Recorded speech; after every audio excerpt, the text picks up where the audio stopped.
Hey, good morning. Good morning.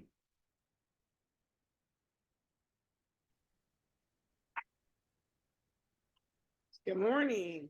Good morning. How you doing? Happy Saturday. I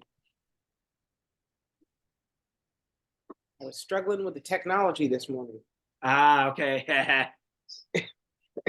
Oh I man, finally did it. I'm down at my parents' house this weekend, so I'm coming live from, a road show. I recognized the chair. That's it. That's it. I'm sitting on my throne down here back home. Yeah. Excellent, excellent, excellent. Yes. I haven't been live with you for a couple of weeks. Yes, I know. Hey, good morning. Good morning. Happy Saturday.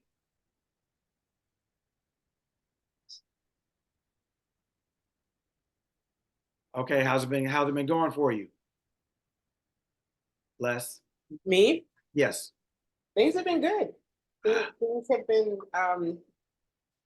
switching up and changing, and I feel like I'm riding a wave a bit, Ah, which okay. is kind of fun.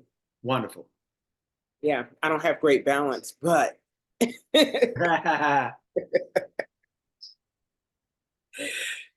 it is all good. Business is really doing well, and I am I am you know, grateful and thankful and excited and doing my best to let go of worry. Okay. So, because that's all about the future of what may or may not happen and trying to secure everything yourself as opposed to, Hmm. you know, letting things show up as they should and trying to let the human element manage everything. Hmm. And I am actively moving away from that. Okay. Okay. Wonderful. Okay. Yeah. Okay. Okay. Yeah, it's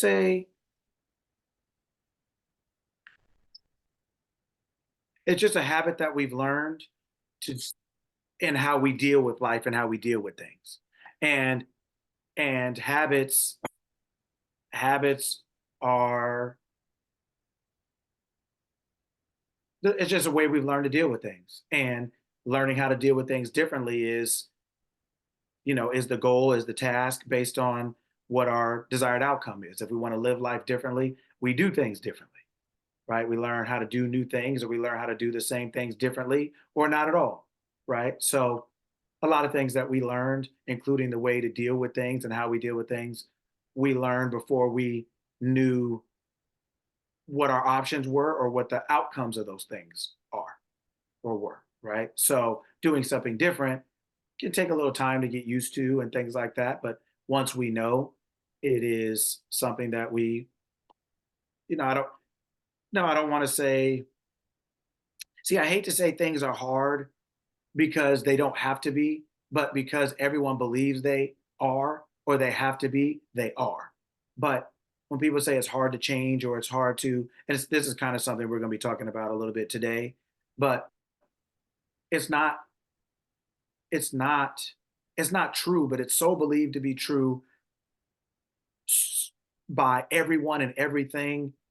And because carry that belief, we carry that belief, it is, it literally makes it that way, but we don't, but these are one of the beliefs that we have that everyone pretty much has and feels the same thing about, like it's hard to change, that it feels really true because almost these are one of the things that almost everyone says, no matter where they're coming from or no matter what their history is. People will always say, it's hard. They'll say it's necessary to change or you have to change, or some people say don't change, right? But people will say, oh, it's hard to change and change is hard and all, but they don't realize that's a belief just like all the other ones we have, right? Yeah. That like the like you have to get sick, being sick is normal or being afraid is normal, or we have a lot of beliefs, and this is one of them that is so pervasive, so common, that and literally almost everyone believes it, that it's almost not even questioned anymore. But it's still a belief. It doesn't have to be true. It's not a fact. It's just a belief. But so many people hold it, and it's held so firmly that it's believed to be true, right? But it's not. And it's just a Yeah, belief, and it's just something we can change this one like we change any other one. we indoctrinate each other into that Yes. belief system without Yes. doubt. Yes. I don't know if it was Joe Dispenza or Dr. Phil that I was listening to earlier this week, Okay. but the statement was habits aren't broken, they're replaced with something else. Yes. And that I know I've heard you say that too. So like it ticked in my head. Mhm. You don't have to figure out how to break this habit. You just have to decide what you're going to replace it with. Mhm. Mhm. So what I replace it with when I get in that mind space where I start to worry, I just sit back and take a couple of minutes to meditate, you know, that I don't have control over things that are outside of my control, but I have control of my mind. And my mind believes that things are not hard. There's just things that I need to learn. And when I need them, they will come. Mhm. When I need them, they will come. Mhm. And that has proven true to me the last couple of weeks. Instead of worrying about, oh man, I need somebody, I got to figure out fulfillment for when things actually start to kick up. And I got to figure out ads and I got to figure this out. How am I going to make that work? I just keep saying, when I need it, it'll come. And it amazes me that I'll be watching something and all of a sudden, boom, there's either an advertisement or a YouTube short or something that says the exact thing I need. Mhm. Mhm. So it just, it's just constantly impressing upon me that the time and space I've spent in my life worrying about things I can't control or that I'm not ready to do yet. Mhm. You're just not there yet. And that's okay. So just calm down and let things unfold as opposed to try and make them what you believe they should be. And every time I follow that, the answer is better than I could have anticipated. It's better than what I would have made. If I would have made it myself, it would not have been as good. Well, you said something that's a couple things that are very important. One being, if you look at it, you got what you see. Our beliefs are so important because they are not only what we operate on, but the outcomes of what we get. Our beliefs are what we operate on, and they are the factors that dictate what we get, our outcomes. And so your belief is, I know what I need to know. Whenever I need whatever I need to know, I figure it out, right? I know it, just like you were saying, essentially. Yeah. But and so if you look at it, you got what you believed. You believe that you would know the answer when you needed it, and then would you say it came to you, whether it's in a short or a commercial, or somebody may give you some advice or whatever else it is. So you are getting the outcomes of your belief. So then if you realize that you're actually getting the outcomes of your belief, then you start to realize, like, okay, well, if I realize I've been saying this thing and it keeps showing up to be true, well, then let me see what else I can say and see if that shows up to be true.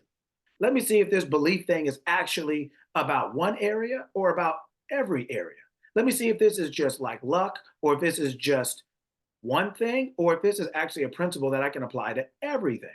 So it's almost like you're conducting an experiment, but you want to stick around and see what the outcome is to know if your hypothesis was correct or incorrect, right? And so the more you experiment with it and you realize, like, okay, I believe this and I keep seeing this belief show up in my life.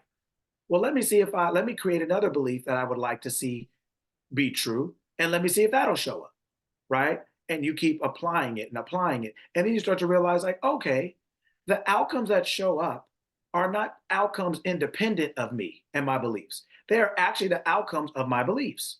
So then I don't actually have to change the outcome. What I have to change is the belief, because the belief is the dictator, the creator. It is the vehicle that gets me the outcome.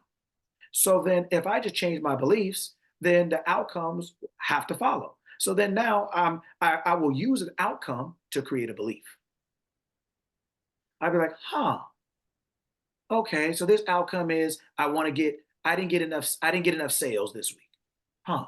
So then okay, so then what belief can I create that'll change this outcome? I always get enough sales, or I get more sales than I can handle, or I get $1,000 worth of sales, whatever belief you want to create, right? I always get $1,000 every day for my business. Or always, if you realize now that your outcomes are the outcome of something, well, what is an outcome? It's an outcome of something. Well, what is it the outcome of in this case? Your belief. So if you change your belief and that is where then that dictates your outcome, then you've automatically changed the outcome. You just changed it by the cause instead of the effect. 100%. Right? And so that is super awesome, right? And then the second thing is that I always tell people, like you were saying that I had said before, I always tell people the reason why people the reason why people have a hard time changing something is one because they believe change is hard, but two because they don't have anything what they're giving up is more important to them than what they're getting. Or they're not getting anything at all. So humanity would rather have a bad thing than no thing. Whether it's a bad relationship or a bad job or a bad car, most people would say, I'd rather have that than nothing. I'd rather have a Christmas gift that I hate than no Christmas gift at all, right? Right. Because people don't like nothing. They'd rather take a bad thing because it's still a thing, but they don't, but nothing. It's like, okay, stop smoking cigarettes. Cool. Now I stopped. Now what? What am I going to put my focus on instead that's going to allow me to drop this thing that I've been focused on, right? Because it's not just Yes. the thing that you're doing, but it's the focus that you attach to the thing. So if you take your focus away from something, if you're reading a book and somebody just takes it out of your hand and then walks away, you just sit there and you're like, uh, right? It's the taking that book out of your hand was something not only that you were doing, but it was something that your attention is on. When that's taken from you, and then you just have to sit there on the couch and do nothing instead, it'll drive you crazy, right? So taking that book out of your hand is no different than taking a cigarette out of somebody's hand. Whatever reason somebody did it, whether it's good, bad, right, or wrong, if you're not replacing it with something, then you're almost going to do more harm than good because now somebody's going to be. That's why diets don't work because all what diets do is turn your attention on to everything you can't eat. It does. You don't even. 100%. You could And have. Right. Go ahead. what you're teaching me and what I'm practicing is it's not the thing, it's the thought. Yes. It's a Yes. thought. Because if Yes. somebody takes a book out of your hand, your immediate thought is, why did they do that? That makes no sense. That was a terrible thing. That you're all focused on that thing over there, Mm-hmm. not the thought. Mm-hmm. Mm-hmm. Because the But thought can easily be, now I can meditate. Now, correct. Correct. Correct. now I can choose something else. It Correct. is what it is. But yeah, anytime you're doing something that you feel like, because even me, when I feel like that anxiousness comes on, Mm-hmm. that I need to figure it out. Like I need to figure it out, Mm-hmm. as opposed to I need to ask for the answer. Mm-hmm. And so that is why we're going to get into this too. That's why complaining is so bad. It's not because we like everything. It's because most people can't stop once they get started. Right. Complaining is like a Lay's chip when you know how they say you can't eat just one. Yeah, people can't stop. That's why it's so bad. It's not that we don't have emotions. It's not that we have to like everything and that, oh, everything is good. And yeah, oh, I broke my leg. Praise the Lord. Right. And like everybody tries to find some kind of fake way to be happy about stuff that ain't. What are we talking about? Man, I broke my leg. What kind of party should I be throwing here exactly? And who should I be inviting? What kind of gratitude should I be showing now for this broken leg? Right. So people try to act like they should love things that they shouldn't or they don't have to or they just get to your point so fixated on it, and that's what the point of complaining, that's the problem Yeah. of complaining, is people fixate on it, they never move on. And they don't realize, to your point, that as a result, their thought is commandeered. It is literally kidnapped. It's literally taken hostage by this thought, which creates feelings, which creates actions, which creates outcomes, and they become in that they get entangled in this loop, right? Yes. Where they never get out of it. Yes. They get Which stuck makes the belief life is hard true. because all it does is reinforce it. See, a Yes. thought creates a thing, and the thing reinforces the thought. Yeah. It makes the thought seem even more real than it was afterward than it was before it happened. Now you really believe it, right? Yeah. Because now you have proof of it. But you're always going to have proof of your thoughts. You're always proven right. 100%. So if you don't know how to if you don't know how to think, you're going to be proven right by all the improper thoughts. The world is hard, life is hard, it's hard to change, change is hard, everybody gets sick, everybody's afraid of something. Fail hard, fail fast, fail quick, fail. Would you tell God to fail fast? Would you tell God to hurry up and just fail quick? Just make this heaven just right. No, the things we say to ourselves and things that we say to each other seem like such gems and such real bars of gold and nuggets, and it's just some pure hot trash. But we feel like it's gold I feel because like it's it gold. But reinforces the the thought process that everything's hard mhm, and difficult mhm, and challenging and mhm, you know so anything that reinforces that thought yes, we think is positive. yes. Because it is positive in the sense of it's how thinking works. Yes. Right? It's no matter whether you're thinking, let's just say, a bad thought or a good thought, that is how thinking works. Yeah. Thinking creates things, and the things that you create reinforce the thought that created it. Yes. Right? In my head right now, I'm having this whole moment. My daughter was with her cousin yesterday, and her cousin said to her, I remember spending summers with you, and you were a spoiled brat. And my daughter said, yeah, my mom gave me a childhood that allowed me to know exactly how I want to raise my kids. Thanks for that. Mhm. Yeah. And I said to her, I'm so excited that you didn't take offense, that you turned that around and gave her something to think about, Mhm. as opposed to owning what the negativity that she was trying to bring to you. Mhm. Mhm. I'm so glad you turned that around for yourself. Mhm. That's awesome. Mhm. And it's easy to turn things around. See, that's the whole thing about like taking the book out of your hand, right? So to speak, or taking the cigarette out of somebody's mouth. When you have something else that you can go to, you're not fixated on what you quote unquote lost. Right, Most people don't have the next thought to go to, or they don't have something to replace the cigarette, or something to replace the book, or something to replace that comment. They yeah, get What they do then is get fixated on that comment, fixated on the fact that the book was taken out of their hand, fixated on the fact that they can't smoke anymore, fixated on the fact that they can't eat this in their diet, and so therefore they can't diet, they can't stop smoking, they can't actually change their lives because they don't have anything fixated, they can't move their attention to something else, they're right, fixated on that part, so no matter what they do they're still in the same spot, and then as a result of that they're exhausted, still in the same spot, and wonder why they want to quit, right? Because your actions don't move you forward necessarily if they are not thoughts that move forward, right, right? You could be if I'm in the car and I'm pushing the gas and I'm going down the street, cool. If you're in the car and you're pushing your gas, but you're stuck in a ditch, all you're doing is spinning your wheels. You're still in the same spot. right. But you're essentially doing the same thing I'm doing. But 100%. my thoughts or my car has traction. Your thoughts in your car don't have traction. So even though they are causing you to act, you're not moving. Your life is not improving. It's not going forward because your thoughts don't have any traction. Right. They're not moving you forward, right? And most people's thoughts are that's why, like I said, that's why complaining is so bad because most people can't stop doing it. it's not giving them any thoughts that give them any traction.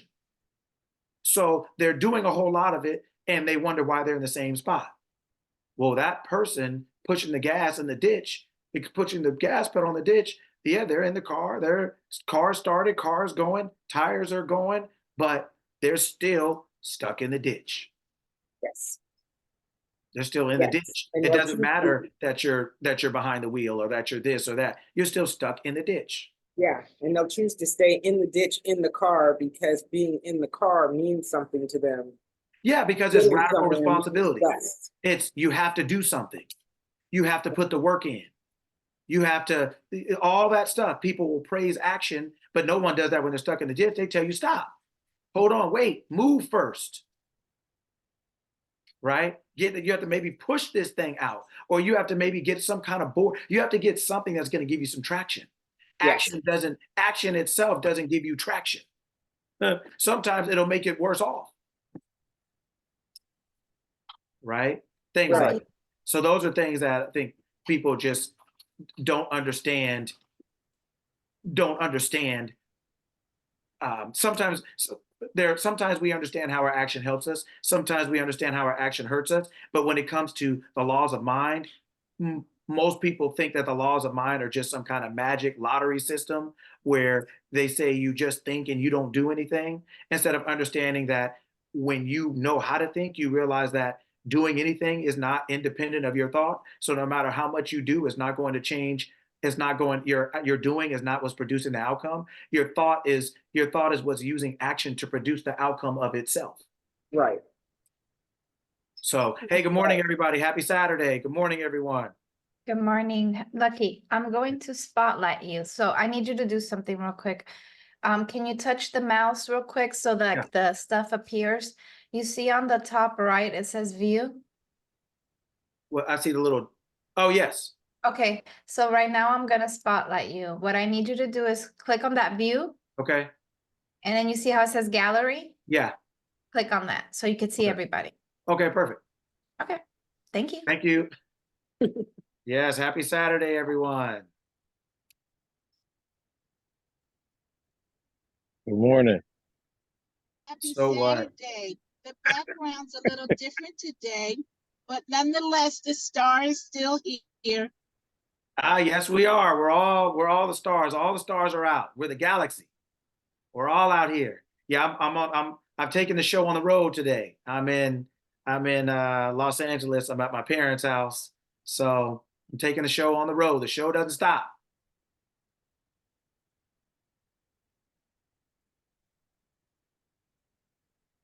We got to Question. keep it going. Question. Yes. Are you gonna have your parents sit in? Hey, whoever wants to live better wake up. Can't do it sleep. That's it. So, hey, and even if they can't see me, they can hear me. I'm talking loud enough for the whole neighborhood to hear me. Everybody can get it. I might open the door. You know what? Next time I'm gonna do? I'm gonna give me a little. I'm gonna give me a little portable speaker and put it outside. It's gonna Oh sound my like some kind goodness. of church revival. Whole neighborhood. Oh, Oh oh yeah. man. I Oh think you should yeah. put them on the couch next to you. What'd you say? I think you should put them on the couch next to you. Hey man, this is a Let one me- seater right here. One seater right here, brother. That's it. It's a one seater. I can't. Nah, man. Everybody has to go through their own situation. Come over here. Oh man. But we made sure the sun wasn't gonna come behind you this time, so it doesn't blind you Yeah. like Right. last time.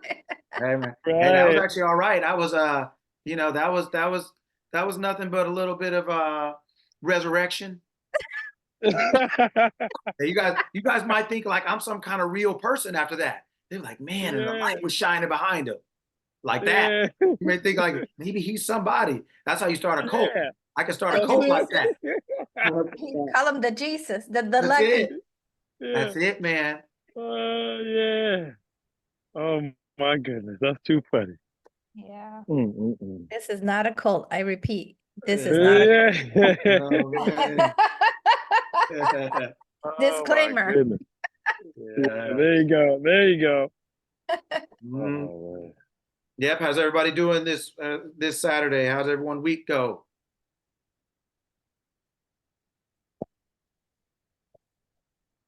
Crickets.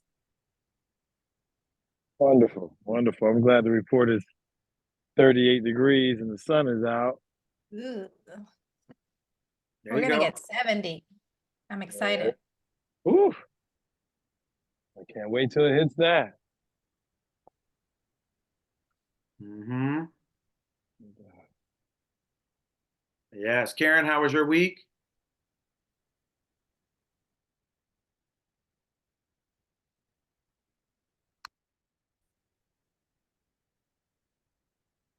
You just muted yourself, Okay, Lucky. it took all of that to get the darn mic unmuted.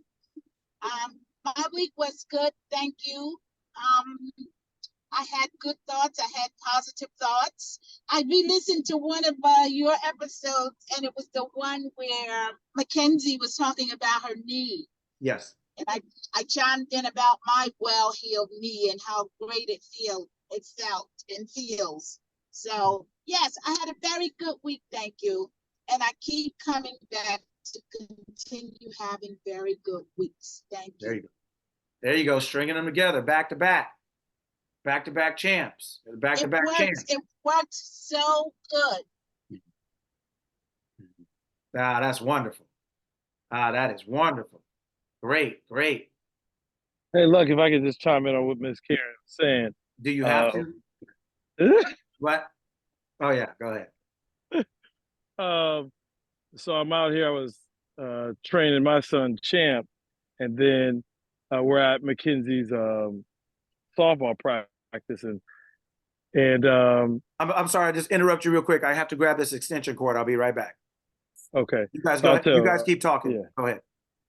So Miss Karen, I'm just glad to report she's out here taking what they call BP batting practice, and she was just crushing the ball. And I got to sit here as a father just to see because she's had so much success at a young age so fast, and she's only 14. When she had that injury, I think I cried more than she did. I was like, oh man, you know, does that mean I have to pay for college now? I'm thinking all those kind of thoughts, you know.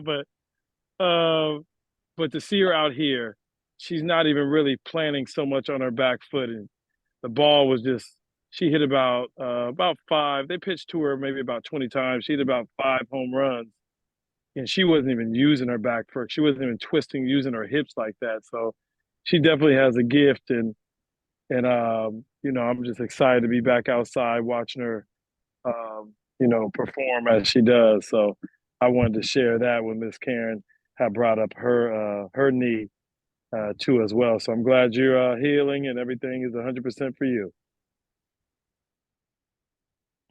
That's So awesome. wonderful to hear.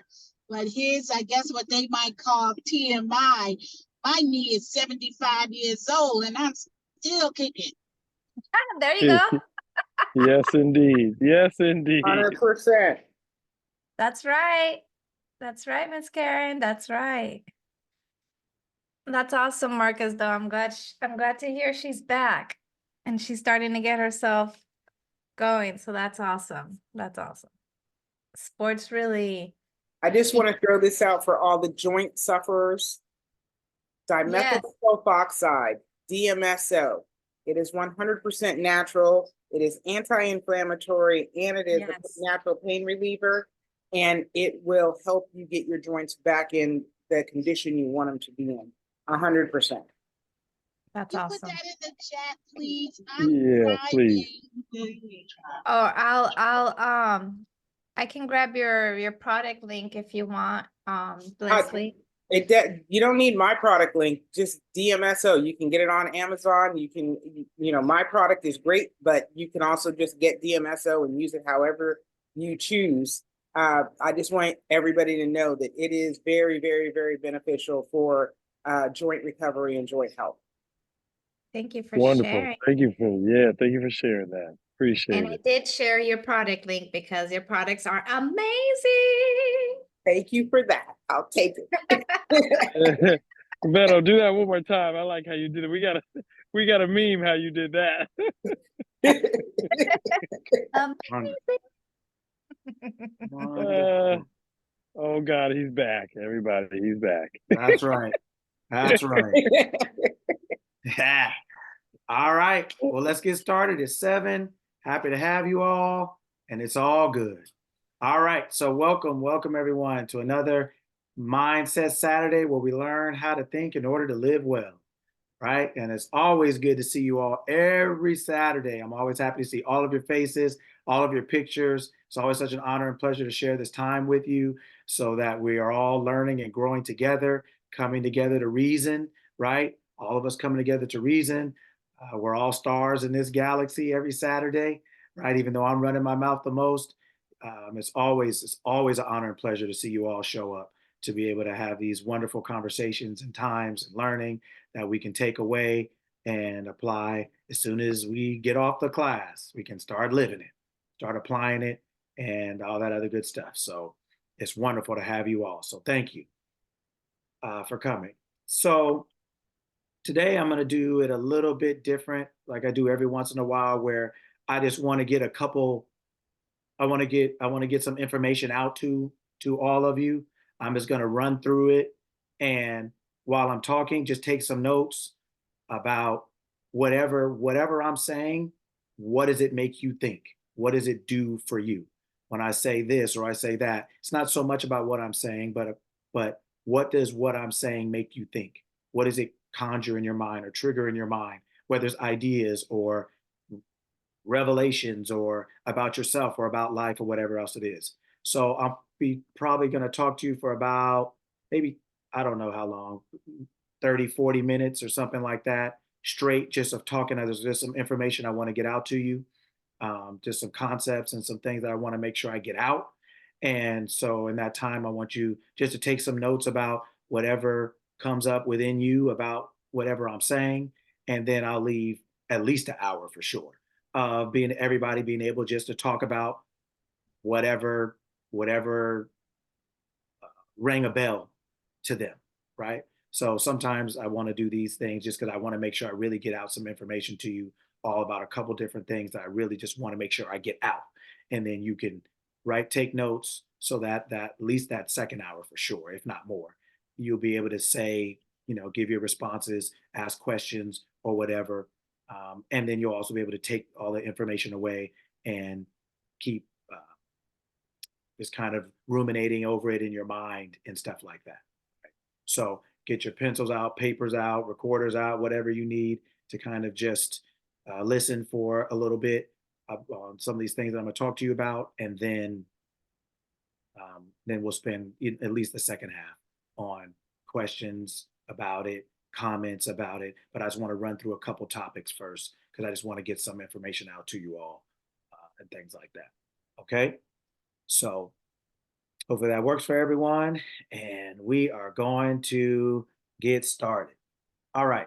So one of the first things is last week we talked about why the difference between when we have a desire and when we place an order at a restaurant. And we talked about how when we're placing an order at a restaurant, we're used to the way we do that, how we get something, right? We look at a menu, we ask the waiter, the waitress to bring us something, they bring us back what we asked. We don't go back there with them, we don't get involved with it. We just sit there and wait for this thing to come back. But yet when we pray about something, so to speak, or when we are using our mind to see ourselves as something, that just turns into chaos, black magic. It turns into rituals and superstitions, and it turns into all kind of stuff when it's essentially the same process.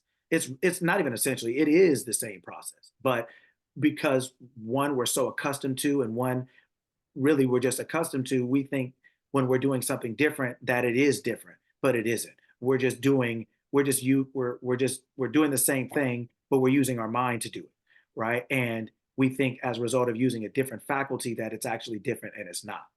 And one of the reasons we said that's so different is because essentially we know the waiter, the waitress, we know what their job is. We don't know them, but we know that they're going to do their job.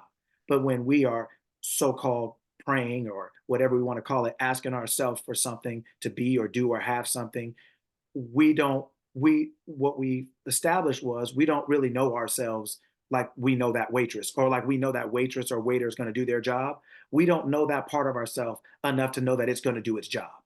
So that's why we have stress and worry and anxiety, and we're unsure, we're uncertain. We don't know if quote unquote God heard us or is listening or cares or whatever, right? Whatever we want to call that, right? We're not sure. And so as a result of that uncertainty, we have a lot of mental, emotional, psychological tantrums, so to speak, right? Because we're just not sure of what's going to happen here. And what's important to understand first is that in order for us to get the same results of ordering something at a restaurant, in order for us to get that from ourselves, we have to get to know ourselves better. We have to spend more time with ourselves. And people can call that meditation, you can call that affirmations, you can call that, but the reason you're okay with that order and the waiter and the waitress is because of time and repetition. You're used to going to a restaurant and ordering something. You're used to that. It's not, you don't know the person, you don't know what the kitchen looks like. You're just used to a way of doing something. That's what you're really believing in. It's just the repetition. You're believing in something that you've done a certain way and consistently enough to say, oh, okay, if I keep doing this, this is what I'm going to get.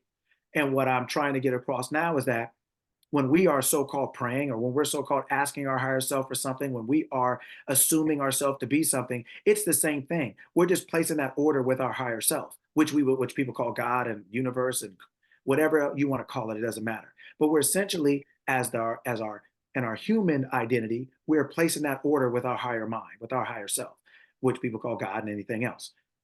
The problem we have is that we don't know or believe or understand or have enough practice doing this like we do with the waiter or the waitress at the restaurant. And so we believe in not necessarily them, but in their job and what their job is, but we don't know ourselves enough to believe in ourselves that we will do the same job that that waiter or waitress will do. We don't spend enough time with ourselves to have that belief and that understanding.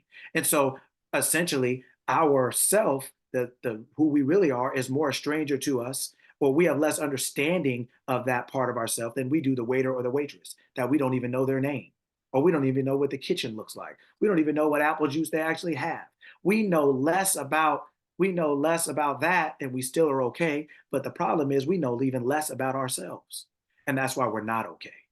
And so the relationship that we need to foster and to build the most is the one with ourselves, because that is going to, thank you, sir. That is going to, I need to get an extension cord here.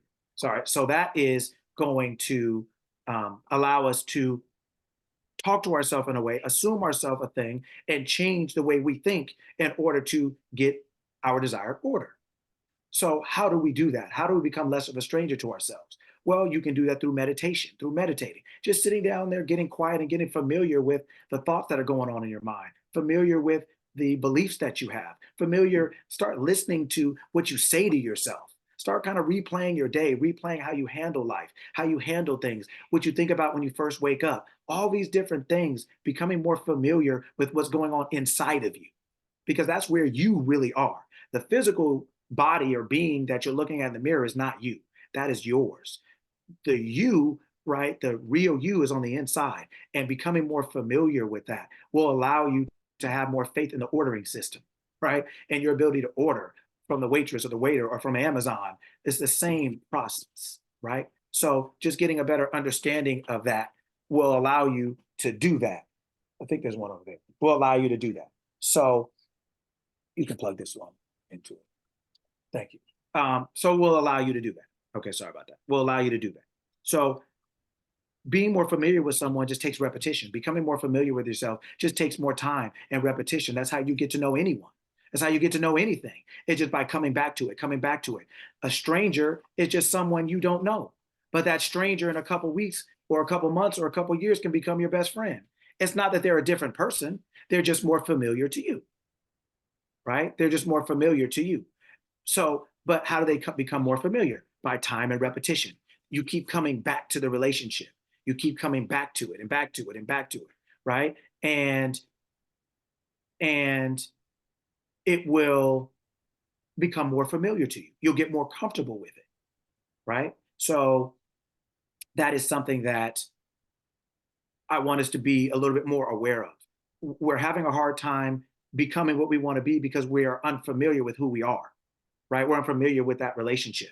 And so when we want to be something different, the limitations we feel are really just the limitation of the relationship we have with our true self, who we really are. We're not familiar with that. So if you just meet a stranger and you ask them for $100, they're probably not going to give it to you, right? So when you pray for $100, you're asking your higher self for something that your physical self doesn't have, but it's not familiar to you. It's a stranger. So you don't see how that's going to happen. You can't believe it would happen. You don't know why it would happen because essentially you're asking a stranger, right? So becoming more familiar with yourself will allow you to really become what you want to be. It will allow you to say, you know what, I'm this right now. I choose to be this. I'm hungry right now. I'm going to order that.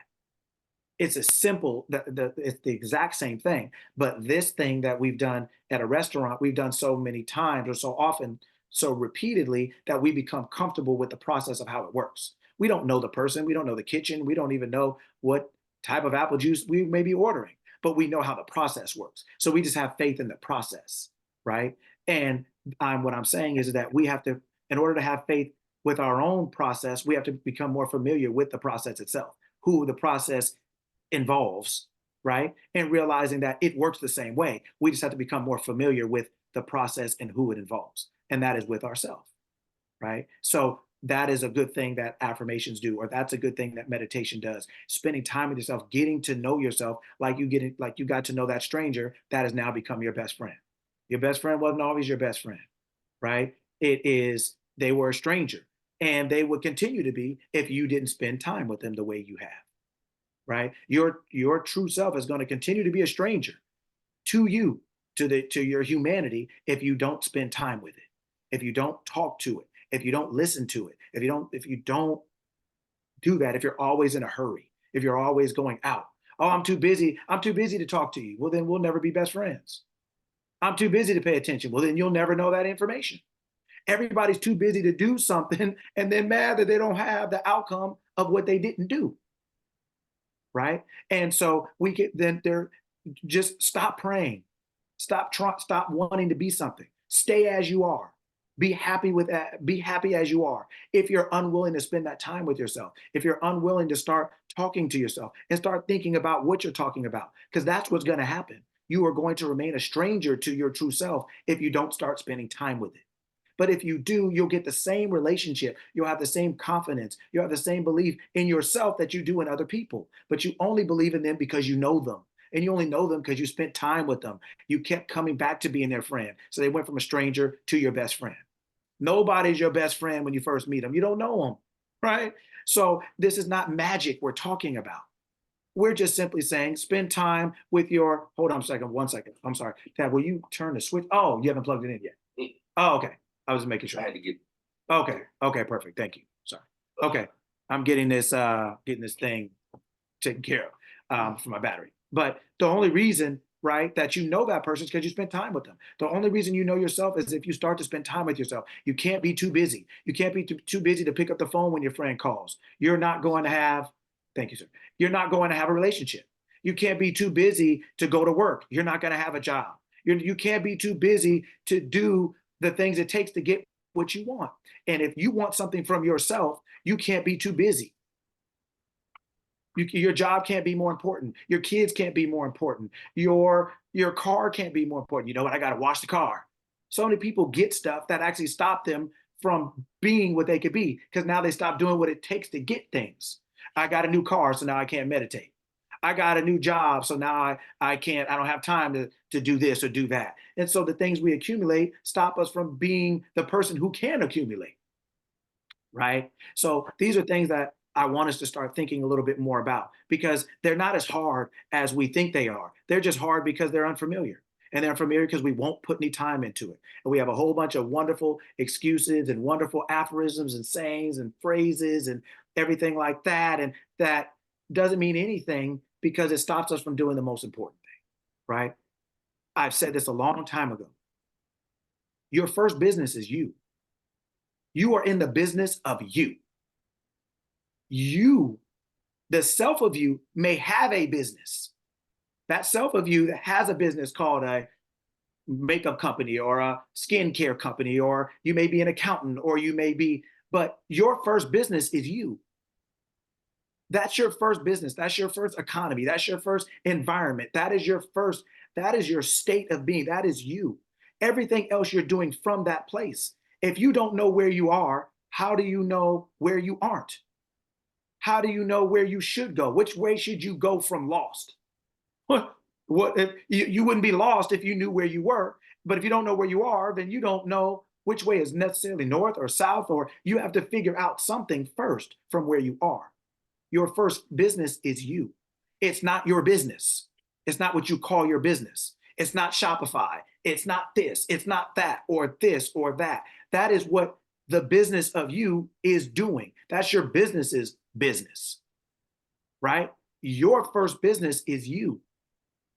It's you, your mind, your emotions, your thoughts, your feelings. That is your economy. That is your environment. That is your state of being. And that state of being has a business. That's why it's called your business, right? But your business first is your life. Your life is your first business, because your life is not you, it is yours. So the you has a life called Veronica, called Leslie, called Karen, called Sparkle Bailey. You have a business called Sparkle Bailey. That is your first business. That is your business. Now, the business of Sparkle Bailey may have a business, but your first business is what you call yourself. George, Monique, Mona. That is your business's business. You are your first business. You have to understand that as you go, it goes. It does not go independent from you, like your actions are not independent from your thoughts. And you cannot go out, run around trying to save the world, AKA your business, AKA your friendships, AKA your health. All these other things come after you. They are a reflection of you. And if you don't know yourself, don't spend any time with yourself, you don't talk to yourself, you don't look at how you talk to yourself, if you're not aware of who you are, you're just doing something, but you're unaware. So you wonder why your outcomes don't mirror your desires. You wonder why you can't reach them. You wonder why you can't find them. You wonder why you can't get them. Because if you're lost, they are too. They are too. You're lost. You're not connected. You don't know. You have no relationship with it, because it is just as confused as you are. Somebody who's disorganized in their business, does their business thrive if it's disorganized? No, it's going to be the outcome is going to be as chaotic as the business owner itself, right? The business is a reflection of the business owner.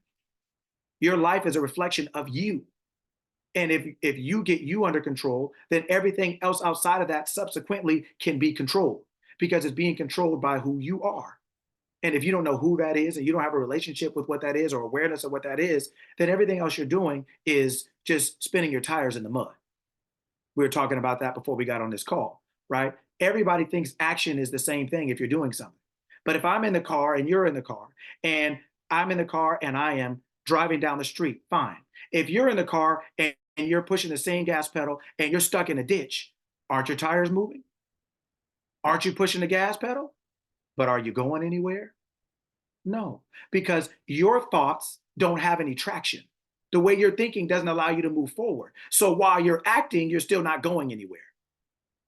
You're pushing the gas pedal, the tires are running, right? But all you're doing is digging your ditch deeper and deeper and deeper and deeper, because the thoughts you have do not create the actions that are going to move you forward. They're just spinning your tires. And then we wonder why you quit. Oh, you're a quitter. Don't quit. Go strong. Go. You can't. You don't tell somebody who's spinning their wheels in the ditch, don't quit. You tell them, stop. Let's find a board we can put under your tires, or maybe we can push it a little bit. You tell them they're going to have to change the way they think. That's not quitting. That's stopping. It means you can't, that thought is not going to do anything but make it worse.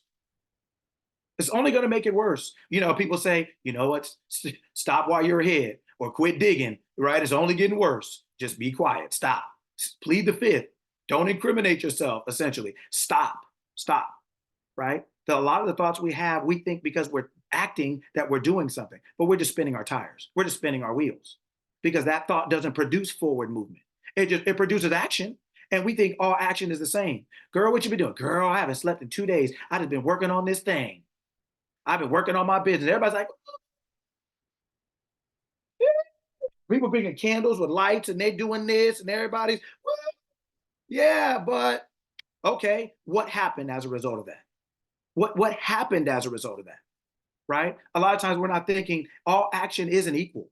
All action doesn't mean forward progression. Sometimes it just means exhaustion.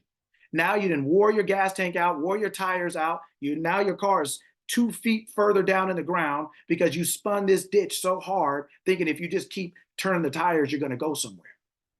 And that's not how it works. All action isn't the same. So all thoughts aren't the same, and all thoughts don't produce the same outcomes. And you have to figure out which thoughts you're thinking, and is this going to move me forward? Is this a thought of traction that's going to move me forward? Or is this a thought where I'm just going to keep spinning my wheels, where I'm going to be doing things physically as a result of this thought, and I'm still no further ahead today than I was 2 weeks ago, a month ago?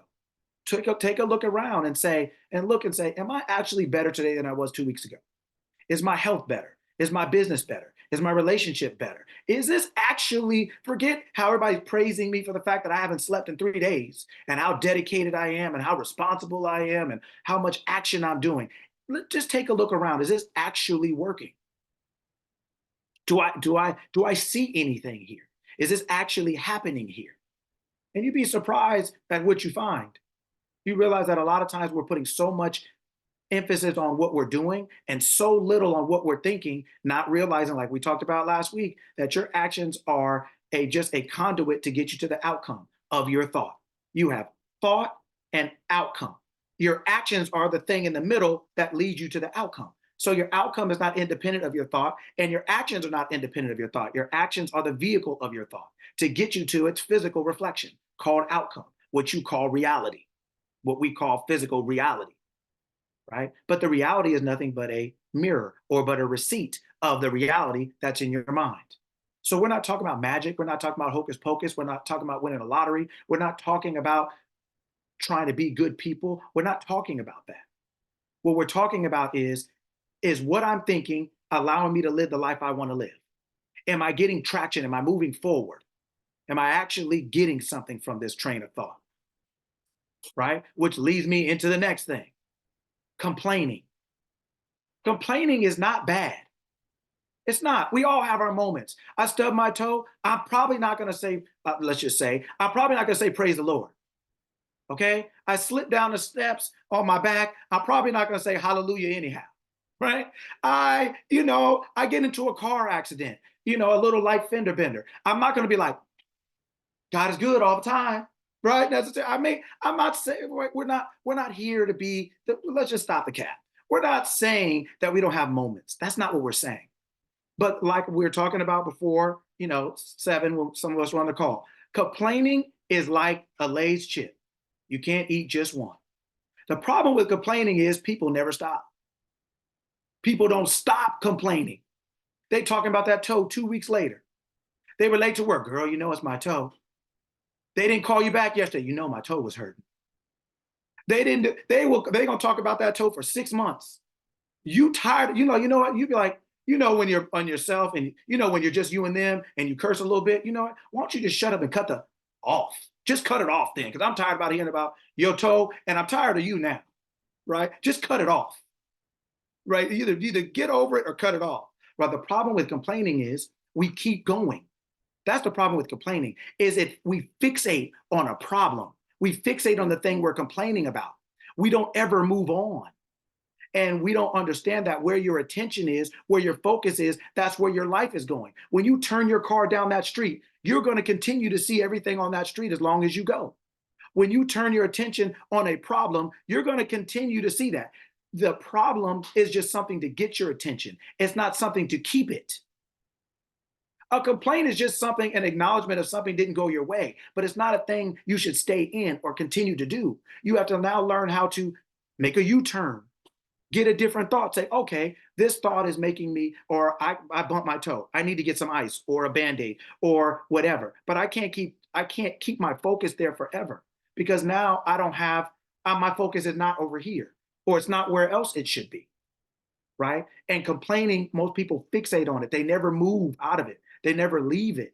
That's the problem with complaining. It's not saying that everything is good all the time and that you don't ever have something you don't like or that you don't feel well some days or your back isn't hurting because you are doing this or doing that. It's not to say that. It's to say that the problem is when we do it, we fixate on it. We never move. We never leave. And we stay there and we keep talking about it, keep talking about it, keep talking about it. And we don't realize that we can't get a new outcome because we're on the same street. We're not willing to get off the street. We're not willing to turn around. We're not willing to stop and say, you know what?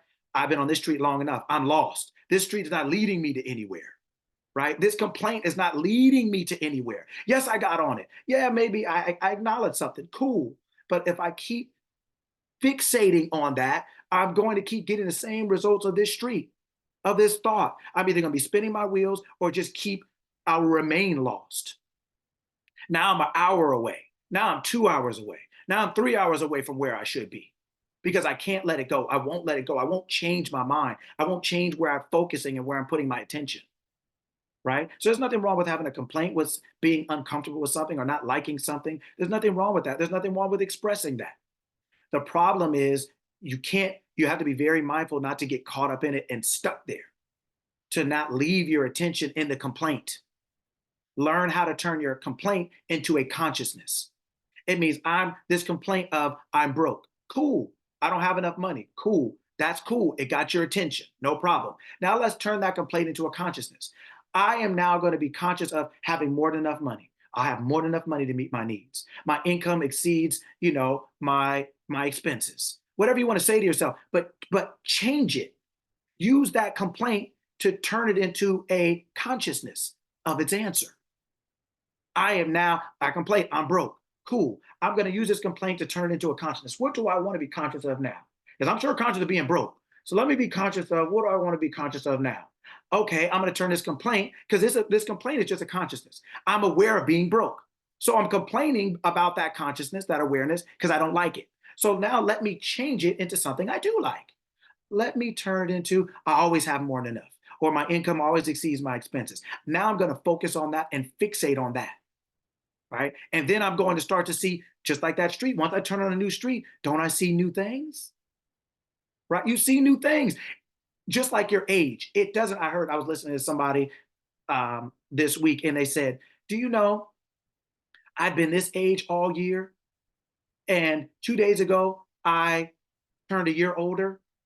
And do you know that no matter how long I was that age, as soon as I turned a year older, I'm a year older? Meaning, you could be broke all year. But as soon as you are willing to turn, as soon as you're willing to turn a new age, as soon as you're willing to turn a new thought, it doesn't matter how long you're broke, you can become wealthy. How long you've been something doesn't mean you have to remain that. You can become something else. If you were 50, does that stop you from becoming 51? I've been 50 so long, I think I'm just going to keep it. Right? That would be insane. But like, yeah, but you got to turn 51. Well, the whole thing is you can say I've been broke for 5 years. Okay, cool. But that doesn't mean you have to be broke for 5 years and a day or 6 years. You can change it. Just like you automatically change age, you can change that. You don't have to remain what you are because of how long you've been that. You've been 17 for a whole year. It's a long time. You're 18 for 1 day, but you're still 18. Is 1 day more than 365? No. But it's the truth today. It's the truth today. You're 18 today. It's true. Right? You can be wealthy today, no matter how long you were 17, no matter how long you were broke, or no matter how hard it was before. It can be something, you can be something different today. How long you were does not dictate what you can be today. If you're willing to turn, to 18, or you're willing to turn your mind into a different thought. That's all it is. When you turn 18, nobody says, well, I've been in it so long, there's no use in me even saying I'm 18. What? You can't say you're 17 anymore. You're not. When you decide you want to be something else, you can be 18. You can be that in a day. And just like from 18 on, you say you're 18 for the rest of the year. Well, you say you're this until it changes or until you want to change it. I now have more than enough. Now I'm rich. Now I'm wealthy. Now money ain't a thing. You can keep growing in mind like you grow in age. Your concept of wealth can expand just like your age grows or expands. Like you become older, you could become wealthier in mind. Right? You can always choose something else. Always. Doesn't matter how long you were what you were. You can always choose something else. Always. Right? All right. This one actually is, this actually is, comes from a conversation I was having with my mom yesterday. And it reminded me of something. There are certain people that run the marathon and they run the marathon, boy, like they're running around the corner. They run the marathon like they just stole something 10 seconds ago and they're running full speed and somehow they maintain that full speed for 2 hours, 3 hours. And they cross the marathon, they cross the finish line waving, smiling, doesn't even look like they're sweating. And they go to every marathon and be out there cooking them, be out there just cooking them. Have you ever, you know who those people are? Have you ever noticed those people? You've seen them cross the finish line? And have you ever noticed most of the time there's no one around them? They're by themselves when they do it. And when there is somebody else with them, don't they look alike? Have you ever noticed that? Like, take a think, like think about it in your mind. They're either by themselves, or if there's anyone with them, they look just like them. They look just like them. They literally look just like them. Now think about that. Everybody started the race at the same time and at the same place. So how did they get 2 hours? Now you have people who in the middle of the day, people forgot the marathon's on. And you turn back, you're like, this is still on? Yeah, because there are people still walking. There's people still out there crawling. There's people out there doing whatever, taking pictures. There's people out there, they're having all kinds of experiences. But the other people who finished 2 hours ago, they're doing whatever they do now. They done moved on with their day, right? But they all started at the same place at the same time. What allows those people who ran that fast to be so different than the people who are still walking? Training, conditioning. They have conditioned their body and every part of themselves to run like that. And the other people are not bad people, but they haven't done that. We're here every Saturday learning how to run this marathon called life. And in order to run like those people who run like they stole something for 2 hours, smiling, not even sweating, waving, they don't even hardly stop to get nothing to drink, nothing, back just so straight when they're running, look like somebody's holding it for them. They're running that race like it's nothing because they have conditioned themselves to do that. They're not even suffering when they're running. They're just running to get done. They're just like, where's the line at? 2 hours from now, all right, here we go. But they have conditioned themselves to perform that way. Every Saturday we're here training. We're training to condition our mind to think the way they run. To think the way they run. We are all in this race of life. We're all starting at this start line. And some people are living better because of the way they think. They have conditioned their mind to perform in a certain way. Their body performs. Their life is performing the way they have conditioned their mind. Just like that person's body is running the way they've conditioned it. They're training constantly to run like that. They ain't just finishing. They're not just running. They out there killing people. They out there they're done so early, it's ridiculous. Everybody else isn't like that. The race isn't a morals contest. It's not an ethics contest. It's not a gender contest. It's not this contest. It's not an idea contest, a philosophy. It is your ability to run from here to there as fast as you can. That ability is dictated by your conditioning. Every part of yourself, how much water you have, how much sleep you have, what your electrolytes look like, how many miles you run. You're training. Everything that goes into training that allows you to perform that way. Well, your life is based on your training, your mental training. How much training do you do in order to live the way you want to live? Most of us out here cramping up. We got electrolyte imbalances. We got emotional imbalances. We got mental imbalances, right? Our blood pressure got us cramping, got us out there hyperventilating, right? Our mental imbalances are not allowing us to perform. We're not putting the right things into our body, i.e. our mind. We're not doing that. We are not thinking well enough to perform in life. That is what we're doing here on Saturdays. That is what we encourage you to do when you get off these calls, is train. Train yourself about what you're thinking. Train yourself about what you choose. Train yourself. Now, those people running those marathon like that, you think they train once a week? You think they're too busy to train? You think they have too many other things that prevent them from training? Do you think they have 1,000 other things they're doing instead to run like that? Well, how many things do you think you can do instead of learning how to think properly and live the way you want to live? How many other obligations do you think you can have? How many other things can occupy your time or can be prioritized over your thought life, thought game? How many things do you think you can do that? I'm sure all these people out there running, men or women, they're not single. It ain't like they don't have kids, or it's not like they don't have, but how many things can you put before it and run like that? Like, how many things do you really think you can put before it and run like that? Because everybody else who's in the marathon, they got a whole lot of other things that are probably before it, but they're not running like that. There's a reason why they don't run like that. There's a reason why you don't live the way you want to live. You're not training like that. You have to train to run like that. You have to train to live like that. You have to train your mind to live the way you really want to live. If you don't, you can be like everybody else running the marathon.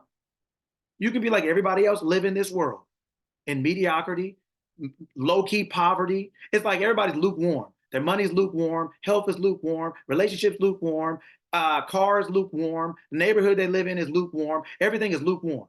It ain't absolutely cold enough to complain, but it ain't hot enough to give you no thrill or no joy either. Imagine drinking some lukewarm tea. You go to a restaurant, they give you some lukewarm tea. You'd be like, you'd ask them to take it back immediately. But your lukewarm life, you holding on to, boy, like it's $1 million lottery check. Well, I can't do that. Well, I just think that's too much. Well, I mean, you got to, well, how long exactly? Well, why we gotta, but you gotta do that every day. Well, then stay your ass in the back. Stay in the back then. How about that? Stay in the back. You let the marathon people take a picture of you at 8 p.m. and the race started at 8 a.m. Stay in the back then. Walk in the back. Do that. Right? Like, after a while, you're going to have to make some decisions. Right? You're going to have to make some decisions in life about what you want to be and who you are and what you're willing to tolerate and accept for yourself. Lukewarm tea ain't it. Newsflash, it ain't it. A lukewarm life is worse than that, because the tea, you can, even if you drink it, it's only 1 cup.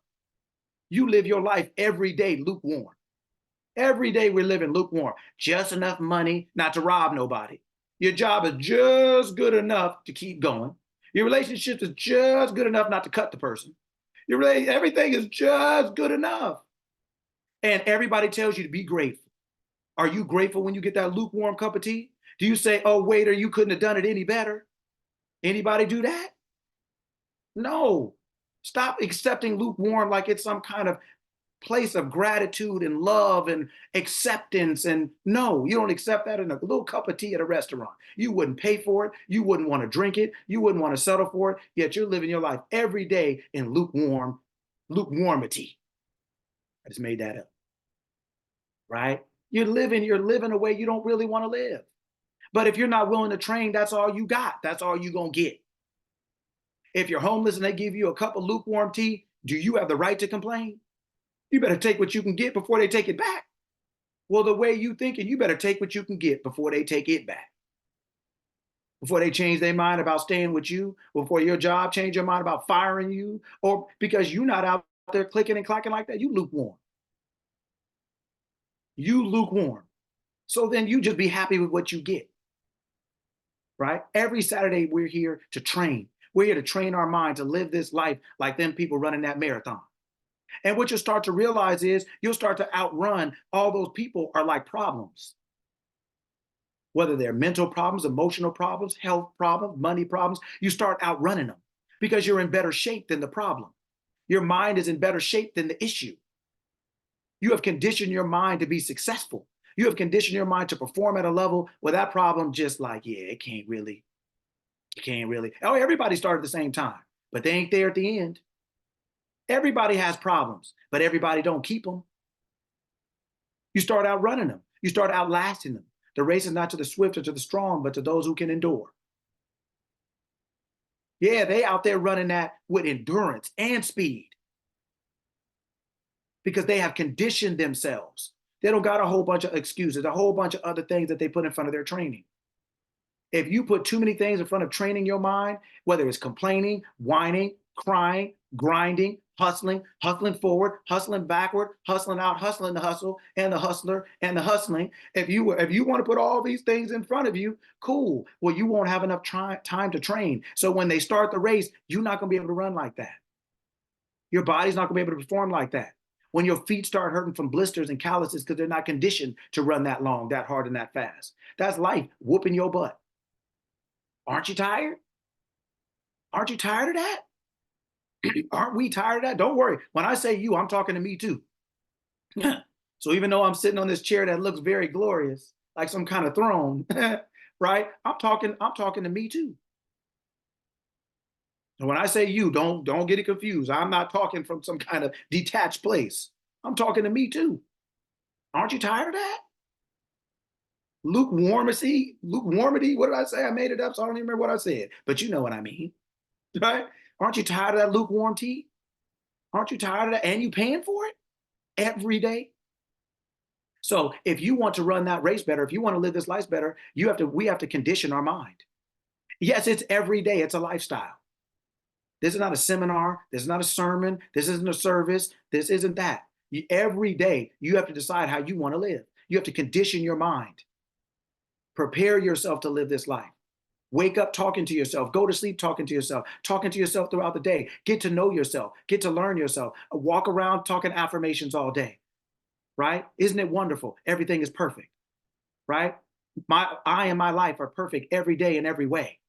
Everything I set my hand to is gold, or whatever else it is, right? Talk to yourself every day like you talk to that person that you've got to know. That's your best friend, or that's your spouse, or your significant other, or your children, or whatever. Talk to your money. Talk to your health. Talk to yourself in the things you have. That's your power. That's who you are.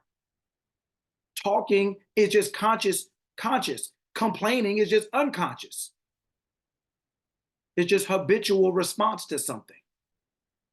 And we have to train our mind to think the way we want to think, just like they train their mind to run the way they want to run. Train your mind, right? Stop just thinking you can do anything. Stop thinking you can say anything or think anything. You can't, right? You cannot. All right.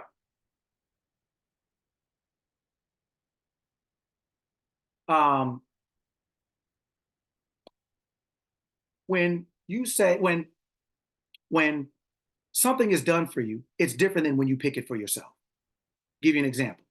When you're 15 years old and you're coming back from high school and you're walking back home and someone saw you and say, hey, where you going? And you say, I'm going to my house. You're 15, my house. Okay. When you're 35 and you bought a place and you're coming home from work and somebody sees you and they say, where you going? You're saying, I'm going to my house. Well, both of you, a 15-year-old and a 35-year-old, said they're going to their house. Well, then how do a 15-year-old and a 35-year-old describe one thing, that thing? How do they describe it the same thing? How is it both of it? How do both of them say it's my house? The 15-year-old didn't pick that. They didn't pay for that. They just there. The 35-year-old picked that. They paid for that. So they're both describing it the same way, but it's actually not the same thing. What I'm saying to you is that when you just live a life that, like the 15-year-old that somebody else picks picks for you, that you call your own, that you're just saying is my life, but it's not really. You didn't pick that. You just accepted what somebody gave you. You accepted that life is hard. You accepted that you have to rob Peter to pay Paul. You accepted that, you have to work if you want to eat. You accepted that change is hard. You accepted all this. You accepted this thing and called it your own. The 35-year-old, the mature mind, says, I picked that house. So even though we may call it the same thing, the owners are not the same. Your name ain't on that deed at 15. You don't even have to pay the mortgage. But you can say, oh, because I know the person who owns it, that doesn't make it yours. You're just allowed to call it that, but that doesn't make it yours. If somebody wanted to throw you out, they could. Your name ain't on there. You're not responsible for it, and you don't own it. The 35-year-old picked that house. They picked the neighborhood. They picked that house. They got to decide where they live. The mature mind picks life. The immature mind has their life picked for them, and they call it their life. Most of us have our lives picked for us by other people, parents, friends, society, social media, the news, and everything else, and call it our life. That's an immature mind. It's not really yours. You don't own it. You can't save it. You can't progress it, advance it, protect it. You can't do anything with it. Just like that house. You just live there. You're not in control of anything. That's what happens to the immature mind that doesn't know how to think, that doesn't realize that they're in charge of their life by their thoughts, that doesn't realize that they can't just think anything they want to think, that doesn't realize that they can't live a good life without conditioning their mind any more than they can run that race well and win. The mature mind picks. They pick their budget. They pick the house, the size, the shape, the space, 2 stories, 1 story, the neighborhood. Are there good schools? Is it safe? Whatever else it is. And they still call it the same thing that the 15-year-old does. But there's difference. When you're an owner, you get to pick. You get to pick your life when you're an owner, when you are paying attention to it, when you're thinking about what you're thinking about, when you own what you think about, when you condition your mind to think how you want to think, not how the world thinks, not what everyone else tells you should think, but how you want to do it. Those people run the marathon, they're not running like everybody else running, right? In speed, in stamina, in technique. Those people know how many pair of socks to have on. They know how much water they should drink. They know what their sodium and their glucose levels should be and how they should be balanced. They are aware at every level of this experience. They have conditioned their mind and their body to perform as one. They own it. Everybody else just showing up. They're just a participant. And most of them turn into victims by halfway through the marathon, right? Blisters, sore feet, chafing, everything else. They haven't conditioned to do that type of thing. But the other people are that you're suffering and they're smiling. Same race. They don't have more legs, more feet, more toes, more. They just conditioned. They're just prepared. They are the owner of their experience, right? So you have to figure out whether you want to be the 15-year-old saying this is my house, the immature mind saying this is my life with no thoughts of your own, no conditioning of your own, no preparation, no awareness, no discipline of your own. You can still call it your life, but it's not really. It's everyone else's life being lived through you, on your back, on your dime, on your spine, on your behind. You calling it your life. You don't own it. You don't own your day. You don't own your money. You don't own your health. Meaning you have no control of it. You have no say in it.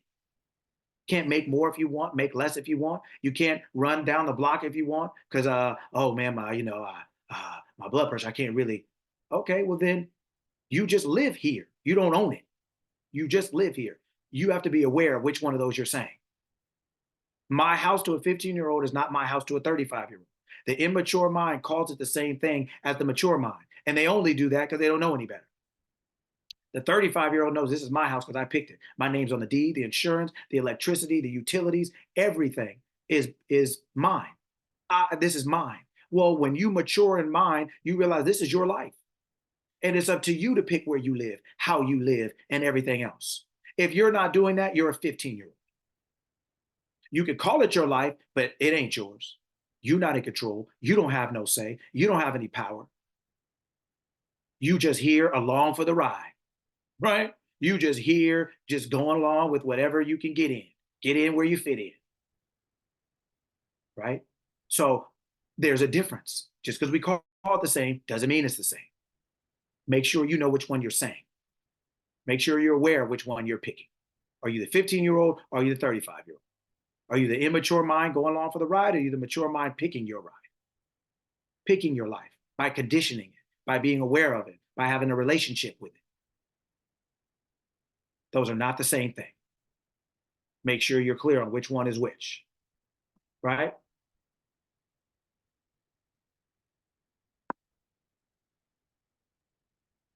We are here to take back our righteous mind. Just like Denzel said in The Great Debaters, we're here to learn how to think properly. That is righteousness. Righteousness means to think the way you want to think about something so that you can be whatever you want to be. You think like the person you want to be. That's what righteousness is. Sin means to think like the person you don't want to be.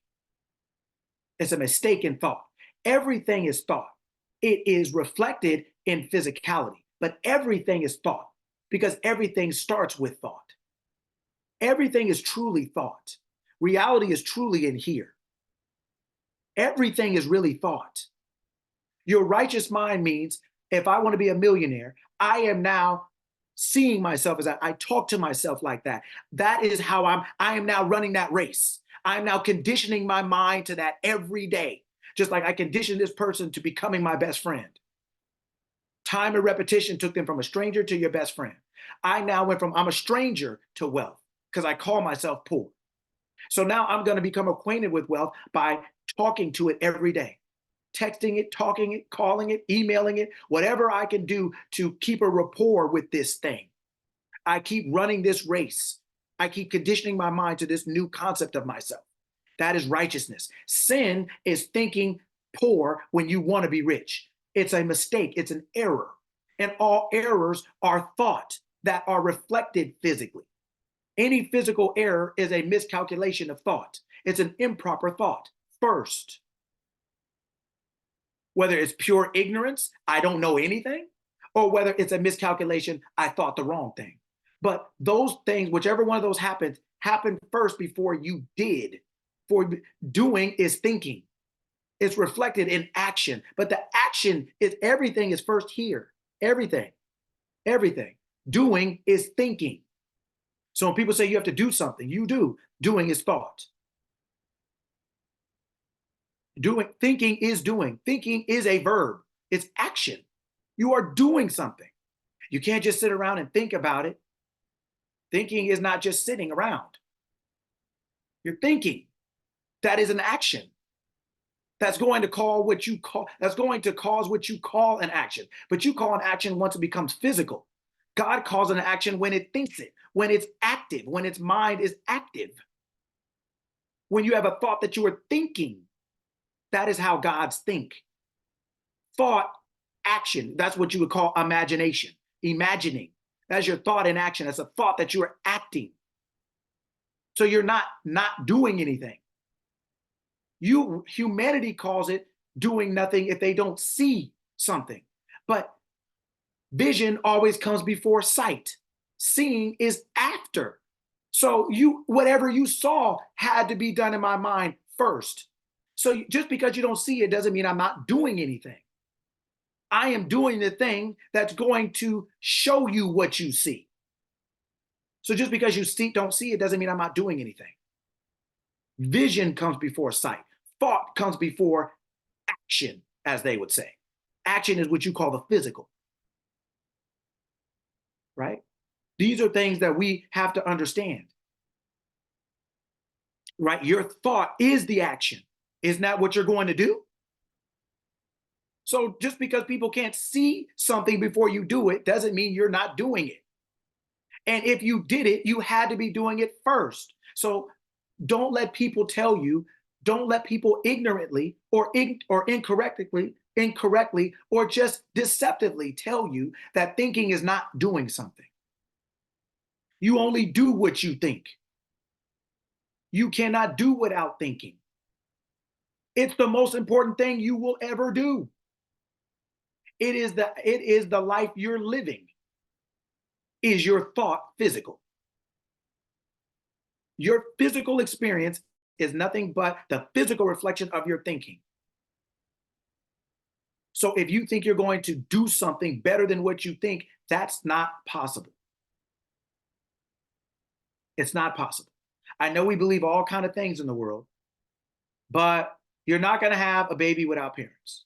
Baby's not just going to show up. It's just not happening. The action that's going on in your life is the baby of your thought. What you do doesn't just happen. As much as we ignorantly believe that, or we just straight capping and lying to ourselves. I don't know how this happened. Right? I don't know how we got here. What? What happened? Come on, man. No. No. It was an accident.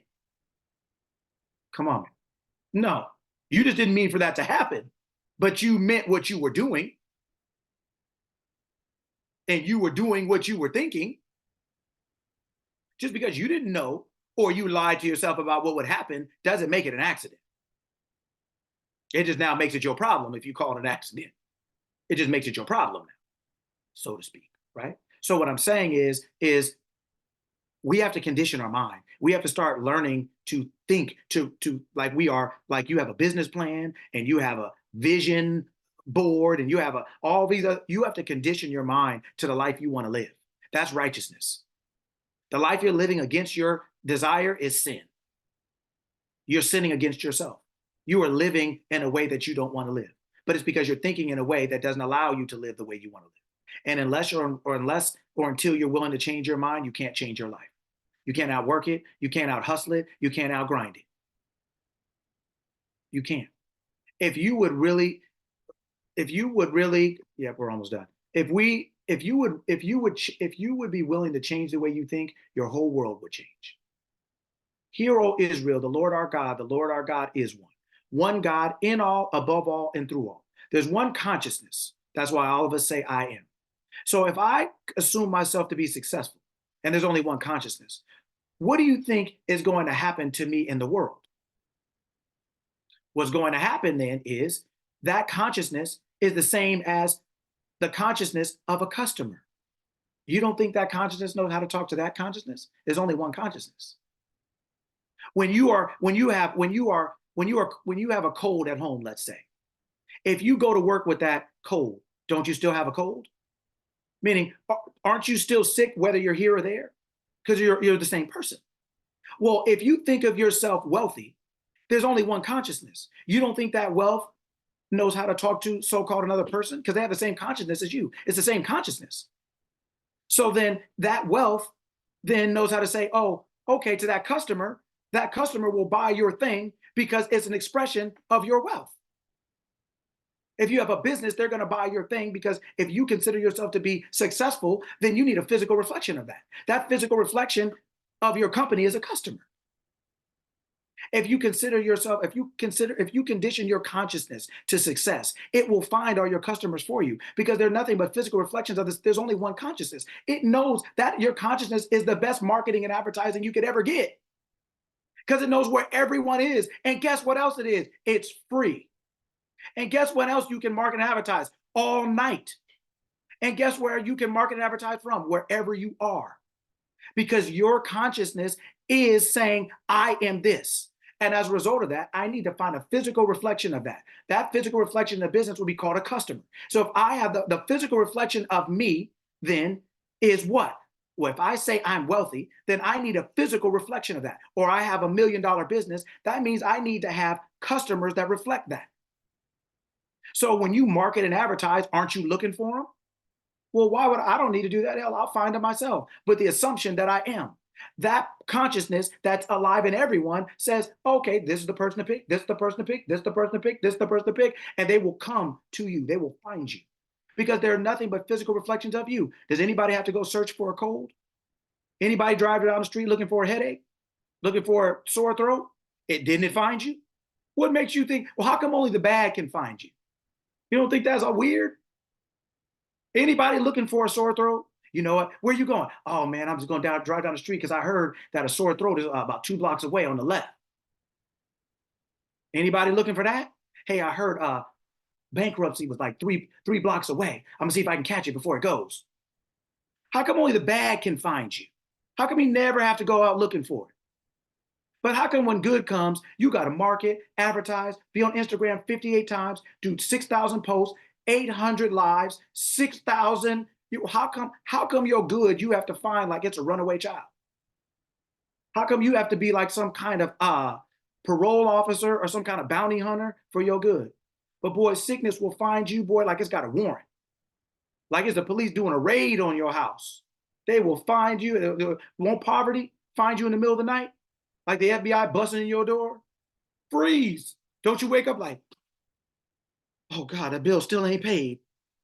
They bust in your house, boy, to wake you up, slap you up, and get up, get up. Stress wake you up. You wake up thinking somebody got their hands around your neck. How come all the bad has no problem finding you? And I know it's not weird to anybody, but we got to go out looking for good, boy, like we're treasure hunters, bounty hunters, like we trying to find El Chapo. We got to go underground, overground, burn candles, wear outfits, be on 1,000 groups and everything else. All because we're unwilling to assume that our good is just as easy as our bad, that we can get the good just as easy as the bad. If we're willing to condition, we can run this race just like they run it if we put in the time. But if you got too many excuses, too many problems, too many I don't knows, too many wait, too many you don't understand, I'm special, I got the most important problem of all time. If you want to keep your focus on complaining instead of turning it into using that complaint to turn it into something like, you know what? Yeah, this sucks. These shoes ain't gonna work for me. So you know what? I now have the best shoes for me right now. I have the best shoes for me at work, or the best shoes to go to this dance, or I have the best. And you start turning that consciousness of a complaint into a consciousness of the answer, of the outcome, you'll get it. You're only getting the one you think about anyway.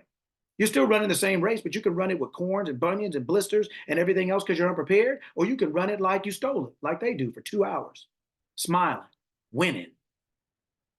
And guess what? And the last thing I'll say to you, when you talk about, oh, well, should I be, people, they don't understand me and this and that, and should I be friends? And listen, do you see the 2-hour runner running with the person who's still walking 8 hours later? Are they in the same place at the same time?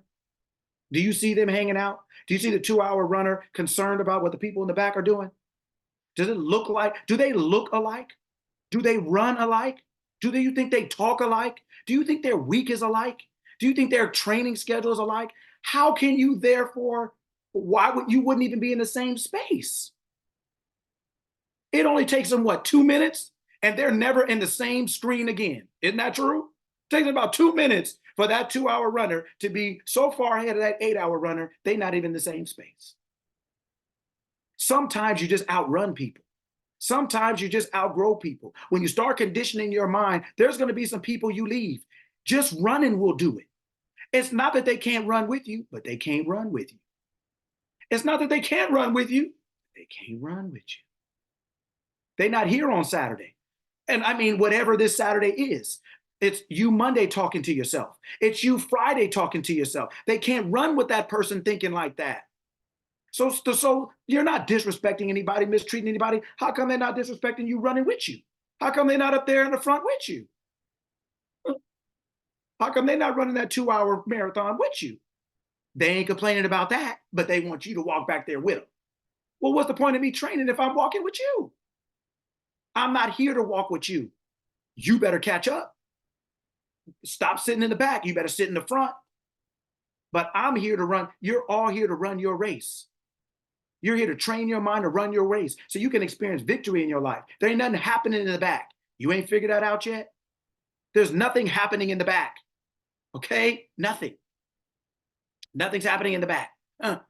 Nothing, right? Isn't it funny how when we were young, when you were getting on the bus, everybody wanted to sit in the back, right? Thought you were cool.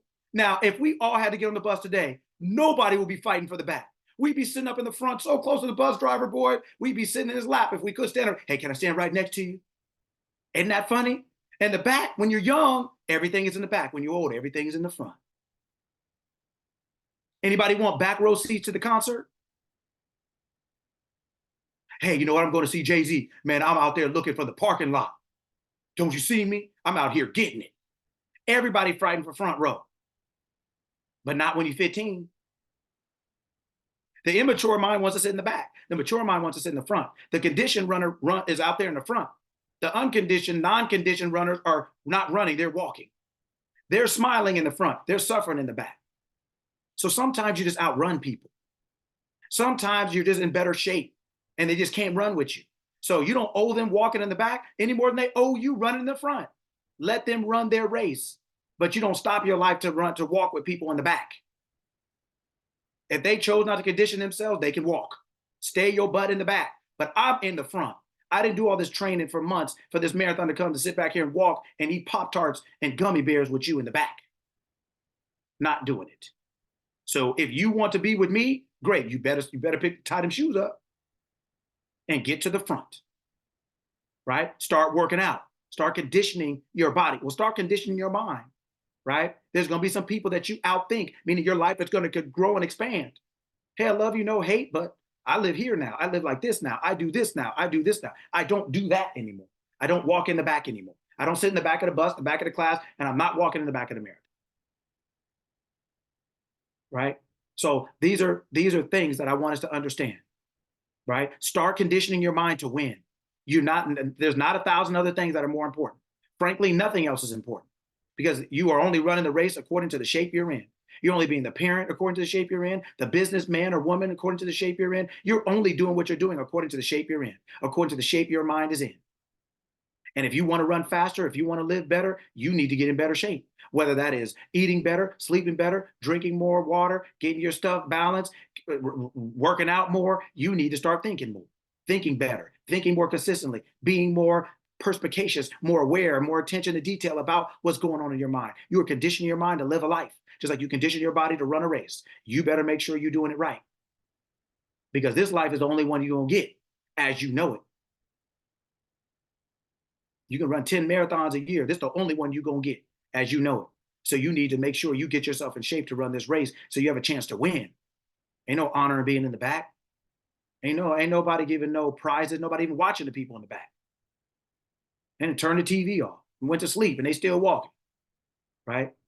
So pay attention to your thing. All right. That's enough for today. What does anybody say? What does anybody got?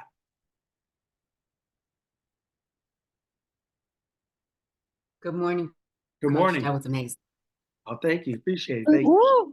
So, just write down, I'm going to say a couple of my notes. So it says, you have no control over your life. I am the CEO of my life. We're giving control to other people. At some point, we have to take it back. And on the second sin will be, well, no, I have 3. So my next one would be, you live like no one else.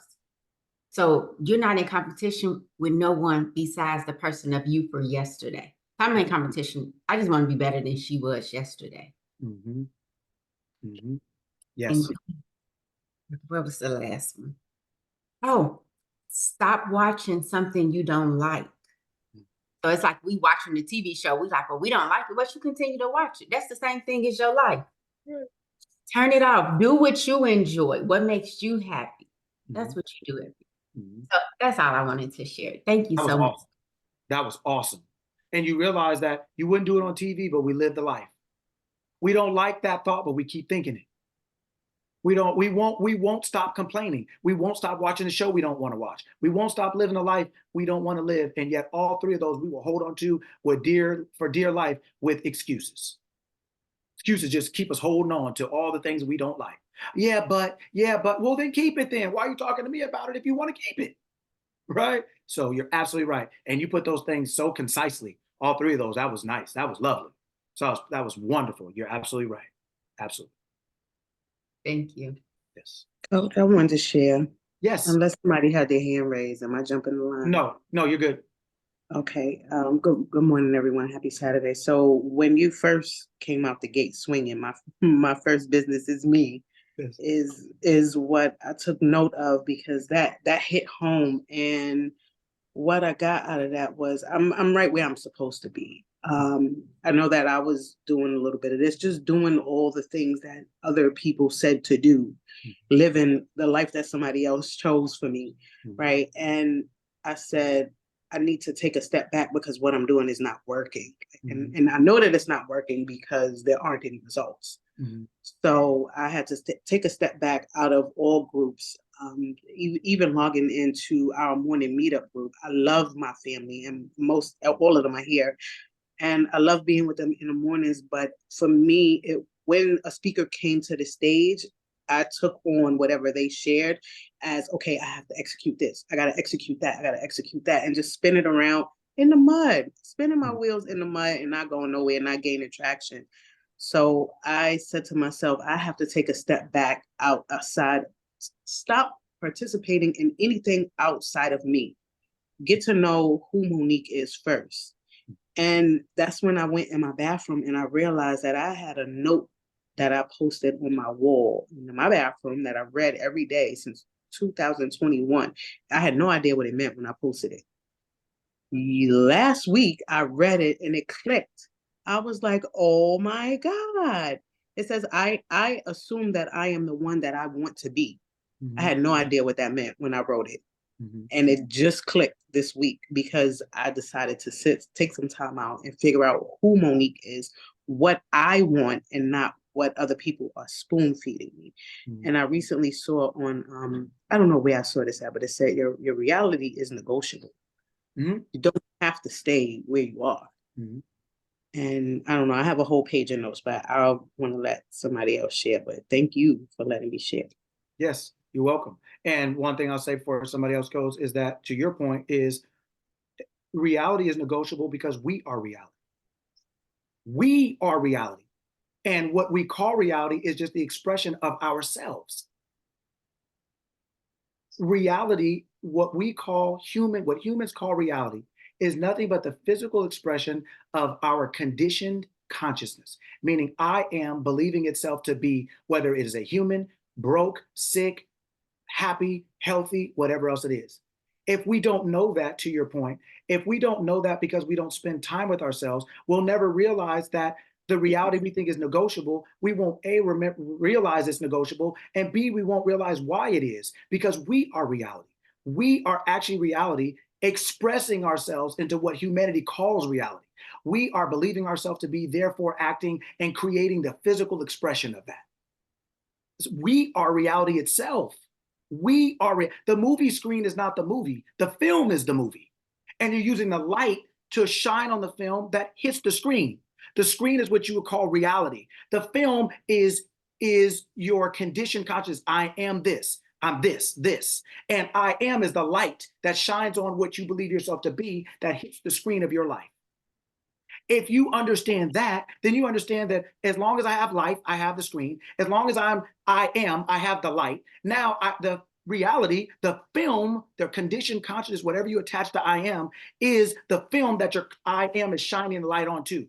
Wealthy. I am wealthy. Wealth shines onto your life now. Right? You are reality itself. When you understand that, the only thing that changes is you. That's it. You don't have to change the screen. The light automatically works. It just sucks if the film sucks. If the film is a horror film, it's still light film and a screen, right? You just go into a different movie theater. Okay, I'm in movie theater number 3. I'm gonna go to movie number 4 because there's comedy here. It's still light film screen. This is horror, light film screen. The film is the only thing that changed. I am, the light didn't change. The world, the screen doesn't change. The film is the only thing that changes. The film is whatever you are adding on to I am. Wealthy, poverty, horror, comedy, or happiness. Change the film. The film is you, right? Whatever you're saying you are, that's the film. It all works that way. If you can understand that, then it is negotiable because you realize all you're doing is changing yourself. Changing yourself is negotiable because there's no one to stop you from doing it. Right? So absolutely. Amazing. Thank you. You're welcome. Yeah, I'll share one. Oh, sorry. We can go. Who's that? Oh, I can. Okay, I'm at work, so I'm gonna make it quick. Thank you, Coach. Thank you. It took me. I just turned 60 in January, and it took me my entire life to realize that I have been living my life. People have been living their life through me, so now I'm living my life for me. And I thank you for this because this just helps me to change my mindset. Not, years have gone, not sometimes not even knowing what I want because I've always just concentrate on pleasing others. So thank you. I really appreciate this. Yes. I think what we don't realize is that pleasing others is an endless pursuit because it doesn't make us pleasing. It doesn't actually make you pleasing. The only way you can really be pleasing is if you are pleased. You know how they say you can't give what you don't have? If you don't have joy, but you're trying to make someone else feel joy, like you're trying to be pleasing to someone else so they'll like you, how can they like you and you're not pleased with you? What is there to like? When you are pleased, you can be pleasing. Because when you are pleased, you possess that. I am pleased. I have that. Then I can be pleasing. I'm giving what I have. Being a people pleaser or pleasing to someone else is impossible if you are not pleased. And how can you be pleased if you're living your life for someone else or someone else is getting to live their life through you? How can we actually be pleasing to anyone else when we don't have So that true. actually to take? So true. Thank you. You're welcome. Thank you. Thank you. Johnny, I think you had something. Yeah, no worries. Yeah, something I want to share was you said something about being better shape than the problem. Mm. And that resonated with me because a lot of times just in life, during our daily experiences, we come up against things and sometimes we may feel smaller than depending on Yes. our conditioning and our training. And when you're saying about the marathon, we always got to be able to train. There's the training that you do behind closed doors that nobody sees. You just show up the day and say, "Wow, he was trained because he's at the front of the line," or she or he. They're exactly where they at because of their particular training. And a lot of times when I hear being better shape than a problem, like now, going to apply this is that no matter what the situations are, whether somebody looking, they not looking, I'm always going to be training because I know there's some day that I'm at to showcase what I've been doing, and the proof's gonna be in the pudding. And if I'm always in shape, if I stay ready, I don't got to get ready. Yes, sir. And that's just a reminder of hearing that. I'm like, okay, I'm ready for this, and I'm gonna keep continuously put myself in position. Like you said, no matter people live their lives. Like the 15-year-old going to my house is a difference for somebody that's 35 going into their house. Right. It's a difference. You know what I mean? So I just want to be able to take that from what I heard today and apply that on a daily and constantly. I'm putting that up on my vision board today. But Yes, I'm gonna put it in the sleeve and in the bathroom, like Monica said. It's so many things to where Monique, sorry. Um, so many things that I take from the talks we have, and it's really impacting on so many other levels. And then when I see other people, it's hard not to critique, and I don't point the finger to say that you are anything, but I weigh myself up against what's going on around me. So I take the people, I take my environment, I take my work environment, I take all of these things, and I try to make sure that, okay, is this where I want to be at heart? And then if I know this is not where I want to be at, now I got to go back to the gym and the dojo and start training so I can position myself to be where I want to be at. So thank you for that. Yes, my pleasure. And to your point, that when you train all the time, you not only have better performance, but that better performance comes from all the aspects that you learn during training. You learn about yourself. You learn about what type of shoes to wear, how many pair of socks to wear, how to condition yourself incrementally. Like, should I start off running 10 miles or 5 miles? You learn from all of the experiences you have training yourself. You know what? I started off too fast, or my pace is too fast, or I ran too many miles this week, or I ran too many miles in one day. You start learning how to fine tune not only doing the training itself, but fine tuning how to be the most, how to get the most, how to get the most out of your training. You don't want to overtrain. You don't want to undertrain. How much is that? You want to make sure you're wearing the right pair of socks. You want to make sure you're hydrated, getting enough hours of sleep. You want to make sure you're doing enough strength. You want to make sure you're doing whatever else it is, right? You learn how to prepare yourself to run. It's not just the running. It's you learn how to prepare yourself to run. So so now it's like you already know you're ready before you win the race. It's not even a surprise. You already know, like, I feel good, my body feels good because I didn't undertrain, I didn't overtrain. I got the right socks on, I got the right shoes on. All the things you learn, how much stretching you do, when to stretch, icing. You learn about all the things it takes to run this particular race. So when you start learning about yourself, right, like Monique was talking about, when you start learning about yourself, you start learning about all the nuances, the subtleties. Sometimes we have a hard time thinking properly, like, about ourselves, literally just because you're tired.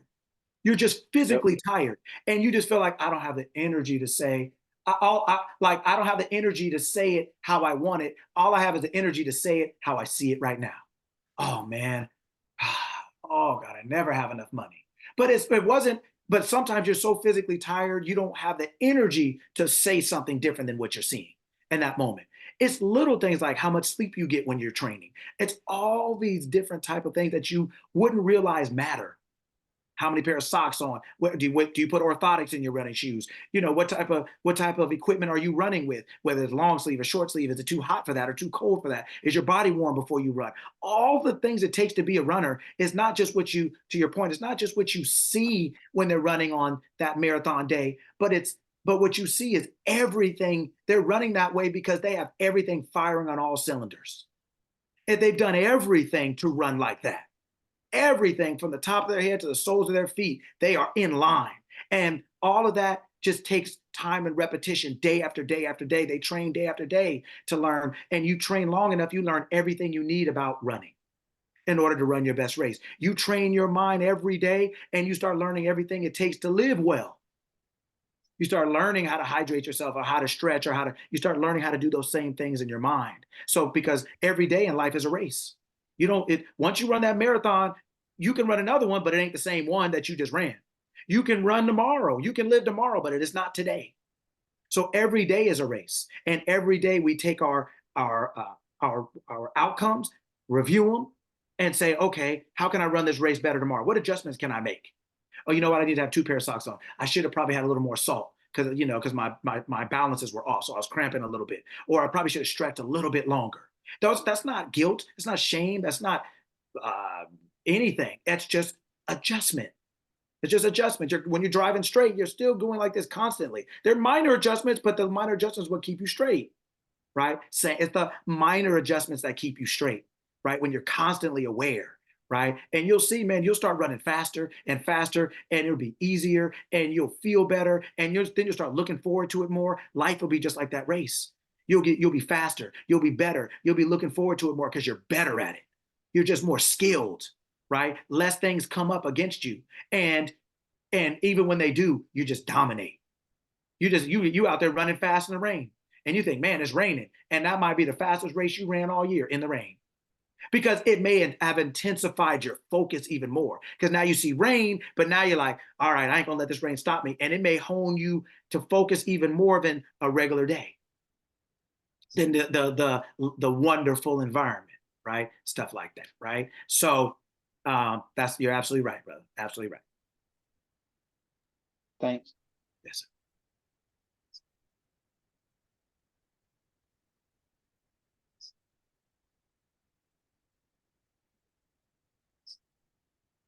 Many thanks, Coach. I got to drop out of here, but I just want to say I love the content today, man. The one thing that really got me was I am my first business. No matter what else I do, I have to come first and make sure I'm taking care of myself, my mind, my body, and my spirit before I can take care of any other business. So thank you for that reminder. I appreciate it. Yes, sir, man. Good to see you, brother. Love you. Safe travels.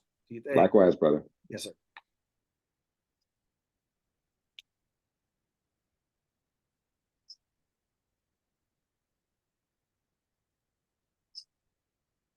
Coach, the thought that came to my mind when you were talking about being a people pleaser, in my young life, being a people pleaser was my drug of choice.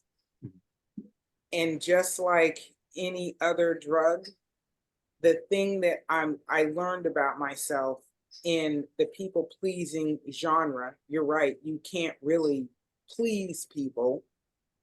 But the reality was I was chasing that first high. So I just kept operating in a way to try and get back to a place where there was that high of appreciation from an external source. And I was never going to get back there. Like it just kept costing me more to try and be please other people. They kept getting more, I kept getting less. And eventually I became empty and they never got full. So, yeah. Because one, you can only give of yourself. You can only give of who you are and what you're comprised of, what you're made up of.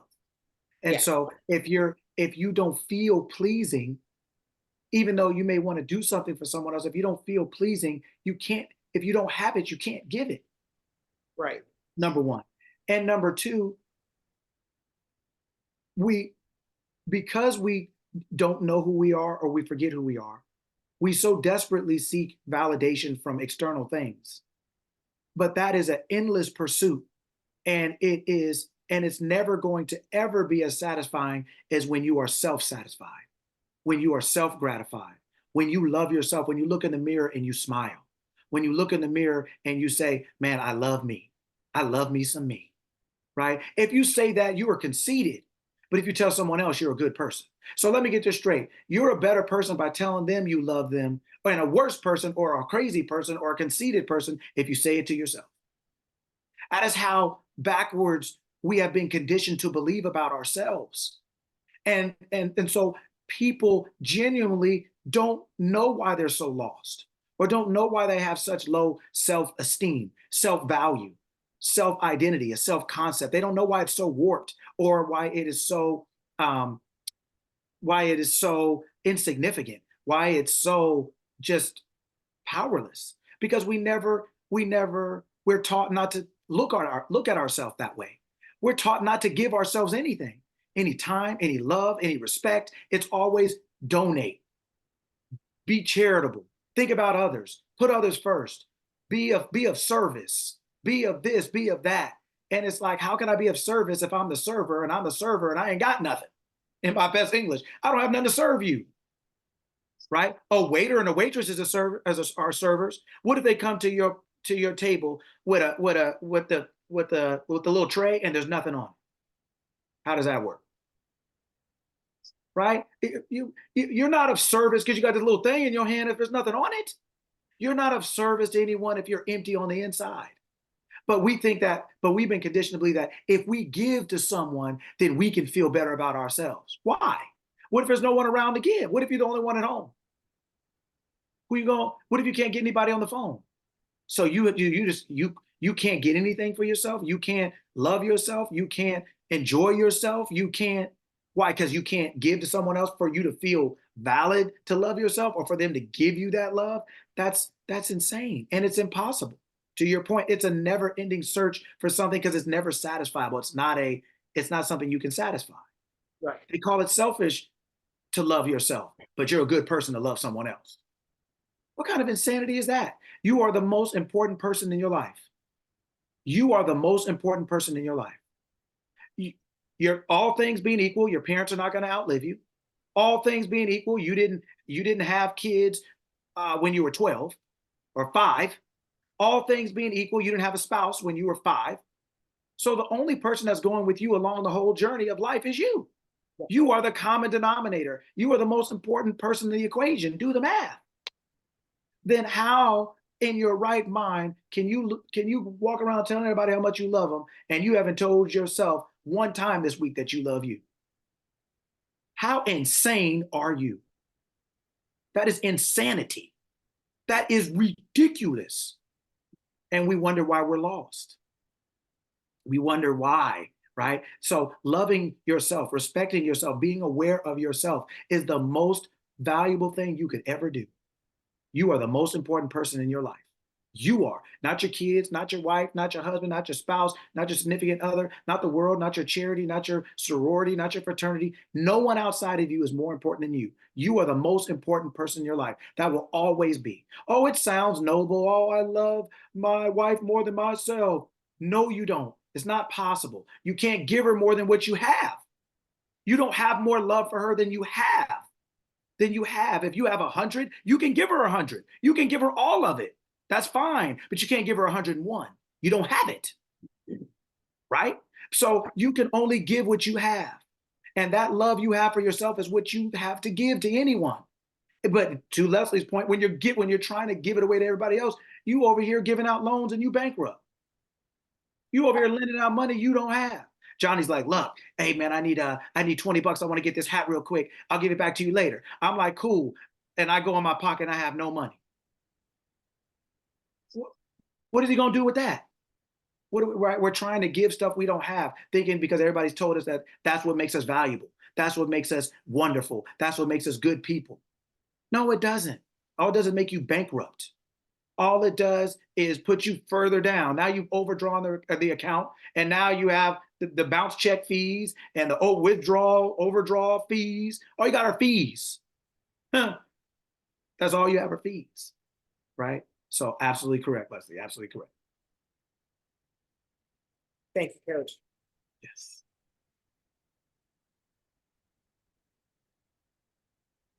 I just wanted to say a couple of things that were in the chat earlier. I'm gonna probably butcher this word. So George, if I butcher it, let me know.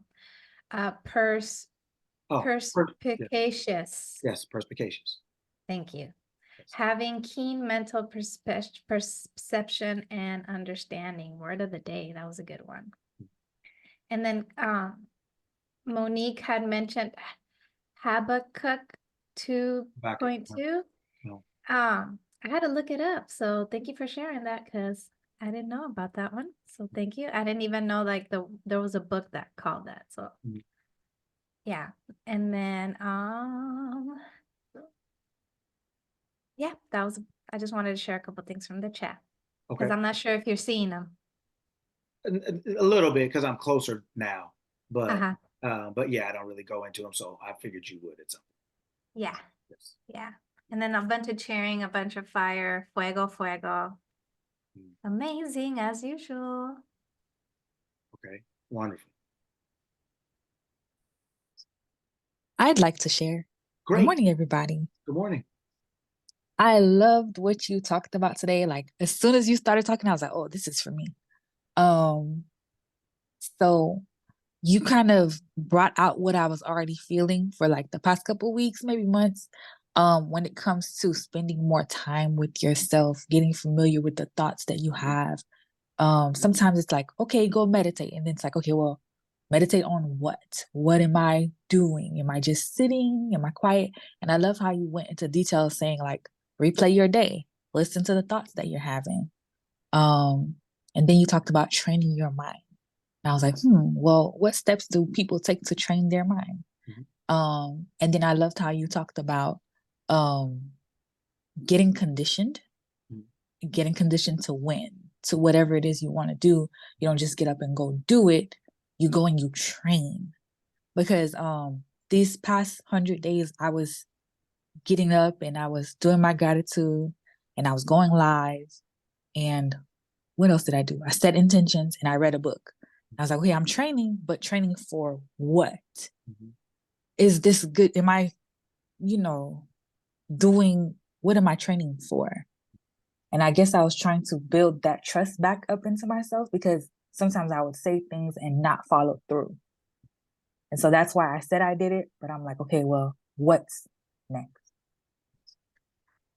So those are the things that were going through my mind while this session. Well, that's wonderful. And man, thank you for coming and thank you for sharing. And that's wonderful. And to answer your question, not really answer it, but to address your question, not your statement, questions, not statement, whatever. When we talk about conditioning our mind and how to do that or what to do, it's simply saying, what do you want? What do you want? Okay, I want to be a millionaire, or I want to be healthy, or I want to have a great business. Whatever it is that you're conditioning your mind to become something. It's like you condition your mind to be a better runner. You condition your mind to be a better this. You are conditioning your mind, right, to operate as the person who does this thing. And as you do that, as you set it, your intention on something or your attention on something, people condition their body to run a marathon, not to run a race. A marathon is different than a 10K, than a 5K, than a walk around the block, an Easter egg, right? You're conditioning to run and then to run for a certain amount of time, right? Certain distance. So you condition yourself to your desired outcome or beyond. If those people ran that mile in 2.5 hours, if they slowed down, they could probably run for what? 100 miles, right? So you can, if when you condition yourself, you can condition for intensity or duration, right? And the longer you condition yourself, they both kind of expand. Just because you get your shape gets on top of shape, on top of shape, on top of shape, it becomes almost like compound interest, right? So you say to yourself, okay, what do I want? Whether it's something particular, specific, or whether it's just an overall lifestyle way of living you want, you say, okay, once you identify that, you say, okay, now I'm conditioning my mind to that. Whether it's in affirmations, okay, I want to be a millionaire. Okay, cool. I am now a millionaire. Oh man, it's so wonderful that I have millions of dollars. It's so wonderful that I'm a millionaire. It's so wonderful that I can buy whatever I want. You condition your mind by talking about or talking like by saying the things by seeing yourself as the person who is this thing you want to be. You start talking to yourself like that. You are that thing. The conditioning is just getting you acquainted with that, with what that thing is like. Right? It's like meeting a person. Okay, you guys are what you are, but the more you keep interacting, the more of each other you see. It's not that you actually become different people. You start to become more aware of who the people are. So it's not that you're such a different person, but you start to become more aware of who you already are, that you're just not exercising. Right? When you put money in the bank, when you pull it out or when you put it in, it's not because you have more or less, but you just go get it when you need it. Right? You already have this thing. You already are this thing. The conditioning is just making yourself aware of what's already there. So now you're turning your sight to something that's there. It's like, oh, okay, I'm gonna go get the water out of the refrigerator. You didn't make the water then, the water was already there. But the reason you could become aware of it is because you know it exists. Your desire is just your awareness waking up to something that already exists. So now you can put your attention on water, not mayonnaise, not ketchup, not fruit, water. And you condition yourself to say, okay, this is what I have.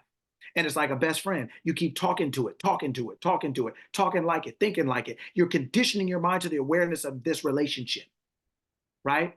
That is what conditioning is. And you can condition it to any area of life that you want to run like that marathon, like that 2 hour person instead of the 8 hour straggler in the back, right? Where you want to increase your experience, to intensify your skill and your winning. Where you want to cross that finish line first. You want to win, run, and be happy, not be exhausted. They're waving, smiling, walking around. 10 minutes later, you wouldn't know they ran a marathon. They just got a sweatsuit on the medal. You wouldn't even know they ran. Everybody else is still out there jogging, limping, and stopping at all the refreshments, trying to hold on because they're not in that type of shape. And that's okay. But if they want to run it again, I bet you they would train different next time because they want to have a different experience. And that's what we're talking about here. So wherever you want to place your attention by saying, I am this, whether it's I am this, or I have this, or I'm doing this, or my business is like this, my health is like this, my money is like this. You set your sight on something and you condition your mind, right? Talking to yourself constantly. I am this thing. It's wonderful that I am this thing. I am this thing. Everything is working for me. Everyone and everything is working for my highest and best good. I always have more income than expenses. Everything I set my hand to prospers. Isn't it wonderful? Everything is perfect. Isn't it wonderful? Everything is perfect. Everything to you means everything to you, whatever everything is.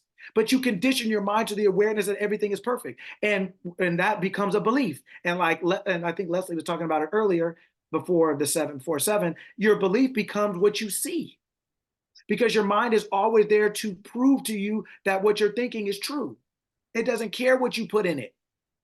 It doesn't care what you put in it. It only cares that what's in it. It works with what you give it, right? And if you put diesel in a regular engine, it doesn't care what you put in it. It works with what you got in it. But now it's going to break down because you put the wrong thing in it. So your life is going to break down if you put the wrong thought in it. It's still going to use it, but it's going to use it to break you down. Or you can put the right fuel in there and it's going to use it to lift you up. It's using the fuel of your thought.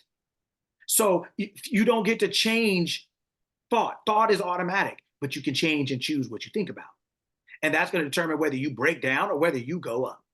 So you condition your mind to choosing what you want and then becoming acquainted, becoming a best friend with it, letting the two become one flesh, right? Letting the thought and the emotion of that thought, the man and the woman, becoming one flesh.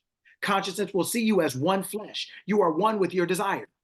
You have thought about it and you feel a certain way about it. The longer you think about it, the more you feel. The more you talk to a person, the more your relationship grows, the more feelings you have for each other. You're excited, like, hey, girl, what's going on? That's your friend. You didn't say that the first day. You didn't know each other. But through time, you went from, hey, how you doing? Nice to meet you, right? To, hey, girl, what's going on? Where you been? Now, right? The way you talk is different. When you have a relationship with something, that's because of conditioning. Right? So you condition your mind to being wealthy or a successful businessman or businesswoman or whatever, parent, whatever. And you turn that from something you just met to something you know through repetition and time, continuously conditioning your mind to being aware that you are that thing. Yes. And I would say that that's probably thinking aside, right? Just saying it, just like how we say keeping it real.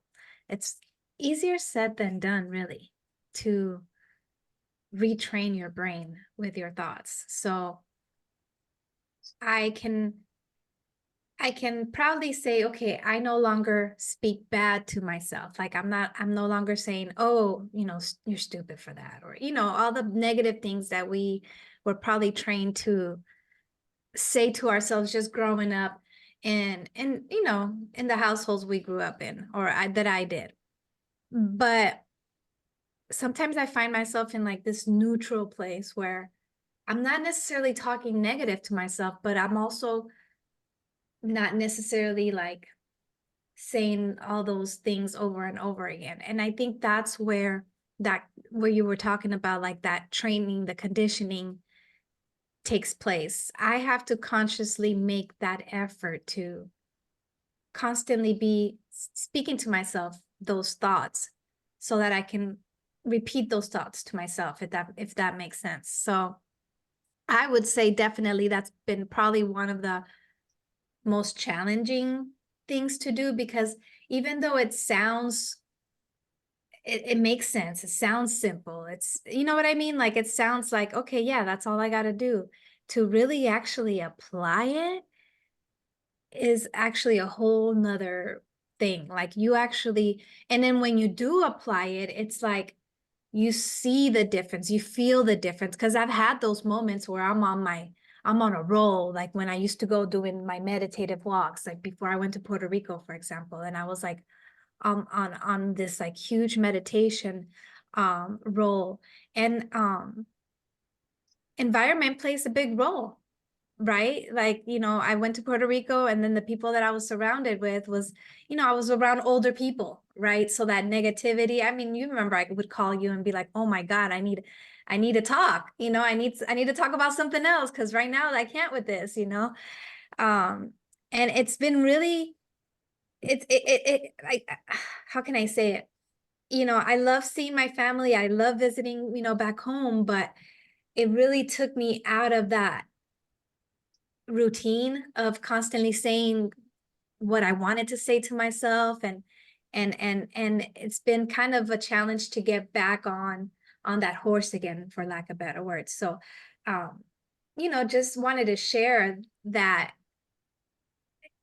even though it may be a struggle, or it's not as easy as it sounds, for lack of better words, it's doable. It's just putting that conscious effort to do that training and conditioning that you're talking about right now. Like I can't just say, oh yeah, that sounds good, and yeah, but then I just get off the call and then I don't do anything about it, right? So like it's just a reminder that, okay, the call doesn't end at the call, for lack of better words. Like this conditioning, this speaking to myself, is something that I have to take on and commit to for the lifetime. And I actually have to practice this outside of just when I come here to listen to you, for lack of better words, if that makes any sense. So I just wanted to share that. Yeah. So, all right. So I'm gonna tell the truth that people don't necessarily, because this is one of the things we were talking about before 7 o'clock, and everybody believes change is hard, but it's hard because everyone believes it. So everyone has conditioned each other and themselves to believe change is hard. Change is not hard. Change is it's not. Think about it this way. If we are who we say we are, let's just say when we talk about, our awareness is God. Our awareness is God. So God made nature. So is it hard for it to go from spring to summer? Is it hard for it to go from winter, from summer to winter? Doesn't summer leave like from summer to fall? Doesn't summer leave like it was never here? And aren't you grasping for it like, man, stay, wait, hold on, right? But it leaves anyway, right? It comes and goes so easy. Don't the leaves fall off and fall like they weren't on all summer? Doesn't the snow come, boy, like it wasn't 80 degrees 3 months earlier, right? Change is not hard for nature. It's natural, right? But humanity has a choice. And so we can choose to be natural, which is change is easy, or we can choose to be human, which change is hard. Humanity believes change is hard. Nature does not.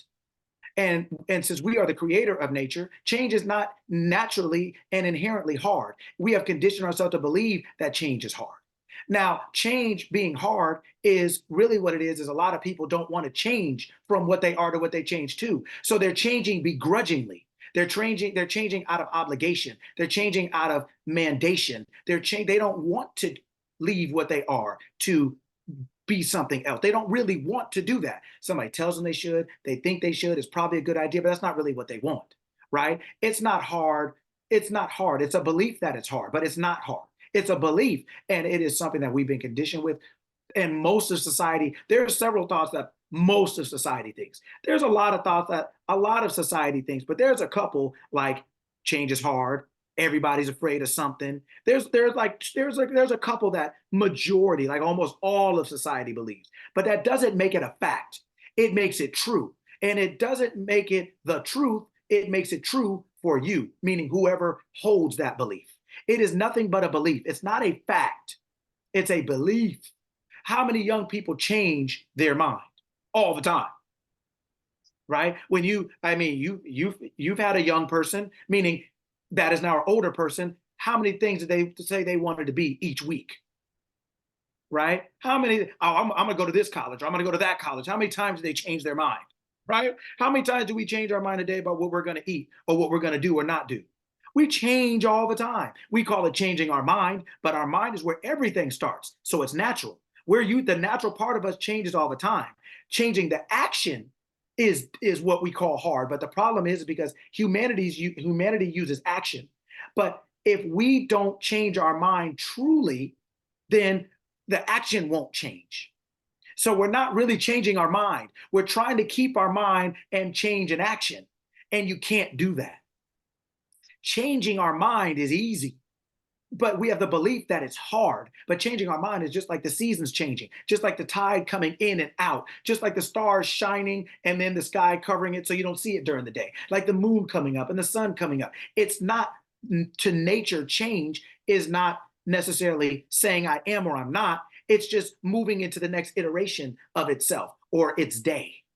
Right? The sun doesn't go down and say, I no longer exist. It just says, I'm now this. It just moves to something else, right? And the belief that change is hard is what makes it hard because we're all saying that to ourselves. We've heard it since forever. And a lot of when your parents say, don't do that, do this. Yeah, change is hard because you liked what you wanted to do.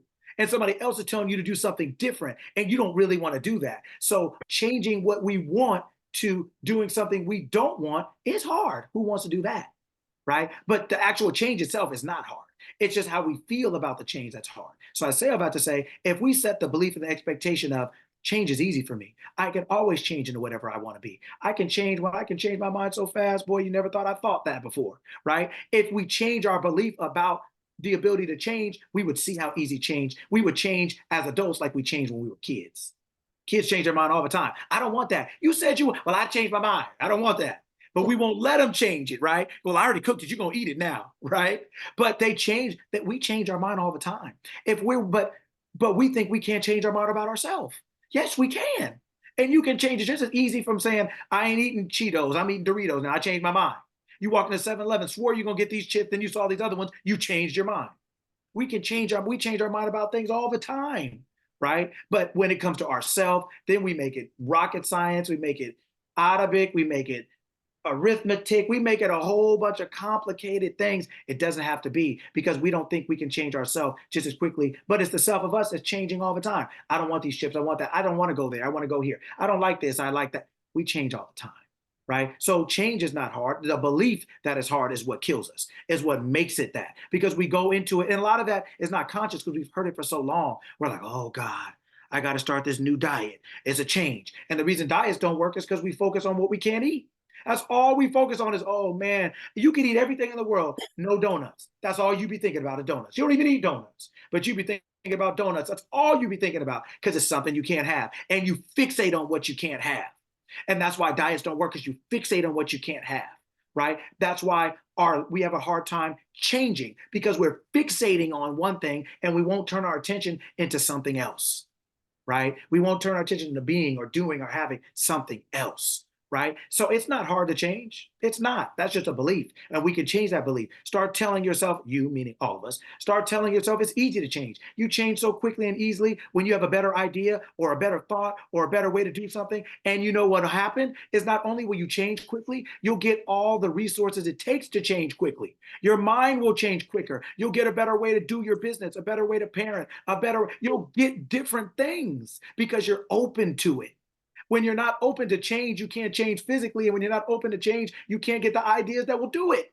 So then you're trying to use the ones that are limited because your ability to change is limited. So then you're trying to use this limited thing to create this huge difference and it won't work, right? You're trying to tow a bus with a motorcycle, right? It won't work, right? So it's really our belief in things. And there's some things that we don't really realize we believe because there's really a couple of them that everyone thinks, like 99% of the world. So then it just seems like, okay, this is just true.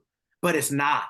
It's just true for you, meaning the holder of that belief. Change is easy. Say that to yourself. Condition yourself for that. You meaning all of us. Change is easy. I change so quickly, so effortlessly, so easy. And then what will happen is you will, and everything it takes to do that will come so effortless, so easy. Your business will change. Your outcomes will change. Your health will change because everything, the outcome will come and everything it takes to cause it will come so easily, right? You do that, man, and all of us, you be skating. Skate. I think Monique had her hand up. Yeah, thank you for that. I'll call, we can talk later too, but that's why I didn't want to take up too much of the time. But yes, Monique. I wanted to piggyback off of what you were saying, but I think Coach answered everything. That's why I took my hands down. But I was going to share that what helps me change my mind is that I, on a regular basis, write on my mirror with a dry erase marker. And that helps me to condition my mind because I have to go in the bathroom. I got to brush my teeth. I got to, clean my face. So when I'm in the mirror, I just repeat whatever's written over and over and over again. So currently it's choose assumptions that create my reality. And then the definition of assumptions is what the belief of something without proof, right? Yes, correct. So I say that to myself over and over and over again. And I see things so clearly now. I see them happening. I've been saying to myself for like 2 weeks, man, I got to get to the gym. I got to pay that balance. I owe the gym. I got to get to the gym. I got to get to the gym. There was a card that I had the gym membership on. For whatever reason, it wasn't working. The card was frozen. I woke up this morning and the balance was paid. So I went to the gym. I'm not gonna call him and find out how it was paid. I'm gonna mind my business. But the point is that I can see things shifting now by way of changing my mind, by way of what Coach Lucky is teaching, and then putting it into action. And it's amazing. I just wanted to share that. Thank you. Do you guys, when you go to the airport, right, and you have your backpack, do you have to take your computers out when you go through the thing? Sometimes. Okay, so yesterday when I was coming here to my parents' house in LA, I have my computers in my backpack. And so I went through the screening thing and I was like, oh, because I normally don't travel with them. So I said, oh man, the computers are in there. And so and it was funny because like 2 people before me, the lady who was looking at the screen, she took the bags out and put them on the side so that you have to go to the side and they check them. They look in your bags. So it happened to 2 people before me. Like she took a suitcase and she took another bag. So then this thought crossed my mind, like the computer's like, oh gosh, right? I was like, oh, I forgot them. And then I said, you know what? Everything is perfect. It's perfect. She's gonna slide them right through. And so I started talking to myself right then. Started talking to myself.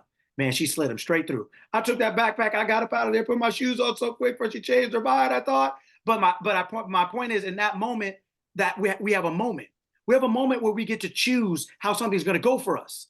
And when you're conditioned, right? It's like when you're running and you run that marathon and you feel like a little cramp almost. You've just trained yourself so much that even when you cramp and training, you've learned how to deal with the running. You've learned how to deal with all the little things that can come up when you run. You learn how to deal with life and the things that come up when you're living. You've conditioned your mind to learn how to deal with those little hiccups, those little things that happen. So in that moment, to your point, I said, oh, you know what? Everything's gonna be perfect. She's gonna slide it right through. It's gonna be perfect. I said to myself like 5 or 6 times real quick, right, to get my mind on that. And she slid it straight through. I was like, thank you. And I took it. I was out of there, boy, like it wasn't mine. I was out of there quick. right? So to your point, it is amazing how your life changes when you start conditioning it to think what you want at every moment of time, right? To turn it to, oh, this looks like nope, this looks like nope, and you'll realize how it starts that way and ends up over here where you turned your mind. So you're absolutely right. Absolutely. Yes. Absolutely. Leslie? Yes. Oh, sorry. What came up for me in Vero's comment was, how do we place judgment of others as we're changing the way that we are engaging with ourselves and with our world? How do we deal with the judgment of others that we care about and want to continue to be in relationship with, but don't want to deal with their negative judgment of our change? So, as I've always said, I've said it on here several times, and Veronica and I were actually talking about this the other day. When you, for me, as I'm growing in my mind, I am less judgmental and critical of people because I understand where they are. I understand I thought crazy. I was crazy. I believed that too. Or I acted my own version of that as well. So I understand it. I get it, but I'm less tolerant. It means I'm not going to co-sign with it. I'm not going to start complaining with you. I'm not going to go out and be like, yeah, you right. These old jobs ain't nothing. I'm not going to go along there with you because I understand the outcome of that thought. So I'm less tolerant of what you're saying or doing. I'm not going to roll with you on it. I understand why you're thinking it. So I'm not judging you or criticizing you because I thought that, I believe that, or I thought that way about this particular thing, or in general in my own area of that. But I'm less tolerant. I'm not going to entertain it with you. I'm not going to go along with you. I'm not going to whatever else it is with you because I'm aware. See, what happens when you start conditioning your mind, you start to become aware. It's almost like you're that runner who separates from the pack. So you start to become aware that there's less people around you because most people are not conditioned like that. They run it in the back. The back is where the pack is. Right? Where when you up here in the front, where they say it's lonely at the top, there's not as many people. It ain't lonely when you winning. When you number one, it ain't lonely. You glad to be by yourself, right? So meaning there's just less people who are thinking like you. So what happens is you become more aware of life and how things work. So you don't ascribe to the things that you used to. You don't say, oh yeah, girl, yeah, it is flu season. You better watch out, watch yourself. They may be saying that. So you understand why they said it. Because before you knew better, you said it. But now you don't think that way. So now you're saying, oh girl, you'll be okay. Just think about yourself. They'd be like, oh girl, you into that positive thinking thing. Look, well, I got to get my echinacea and I got to get this Tylenol Cold Plus because I got to, right? They will go on and on. And so you just have to let people be what they are and where they are. And just say, okay, girl, well, hey, I wish you the best. I wish you good health. But you are still run your race. You don't sit back there in the pack with them. You're not judging them. You realize they can't run like you. They're not supposed to think like you. Otherwise, there's no valid reason for you to condition your mind if they can run and never work out. Then why should you be out there training for weeks and months at a time? Right? They can't run like you. They're not supposed to run like you. They can't think like you. They haven't conditioned themselves to do that. So it's always going to feel like that when you're talking to someone who's out of shape versus the people who are running in 2 hours. But what you can do is you may give them a little advice. Hey, if you wear some different shoes, oh, well, these are all I can afford. Okay, cool. But you planted the seed in their mind. So that one day when they do have the money or they do have the time, they might buy those shoes. The next marathon, they'd be like, look, see, those same people you think aren't listening, they're seeing your example. They listen to you because they know you up there. They know you're that 2-hour runner. So you don't have to convince them to be you or be, I'll quote unquote, mad at them being them. Let them be them. You be you, but your example is powerful. And your example is the most powerful thing you have because you can argue over everything but the result. And when you got the results to show for it, that's your example.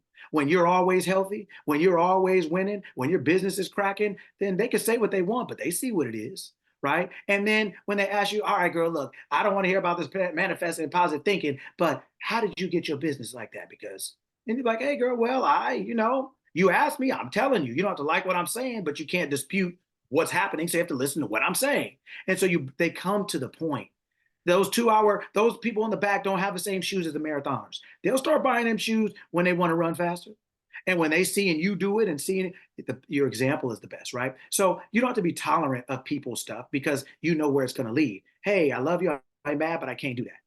Right. But you don't have to be, your judgment really is just your awareness. You start to really say, oh, now I see why this is happening. I see why this person is sick all the time. I see why this person is broke all the time. You start to become aware, it starts to make sense to you. That's not judgment or criticism.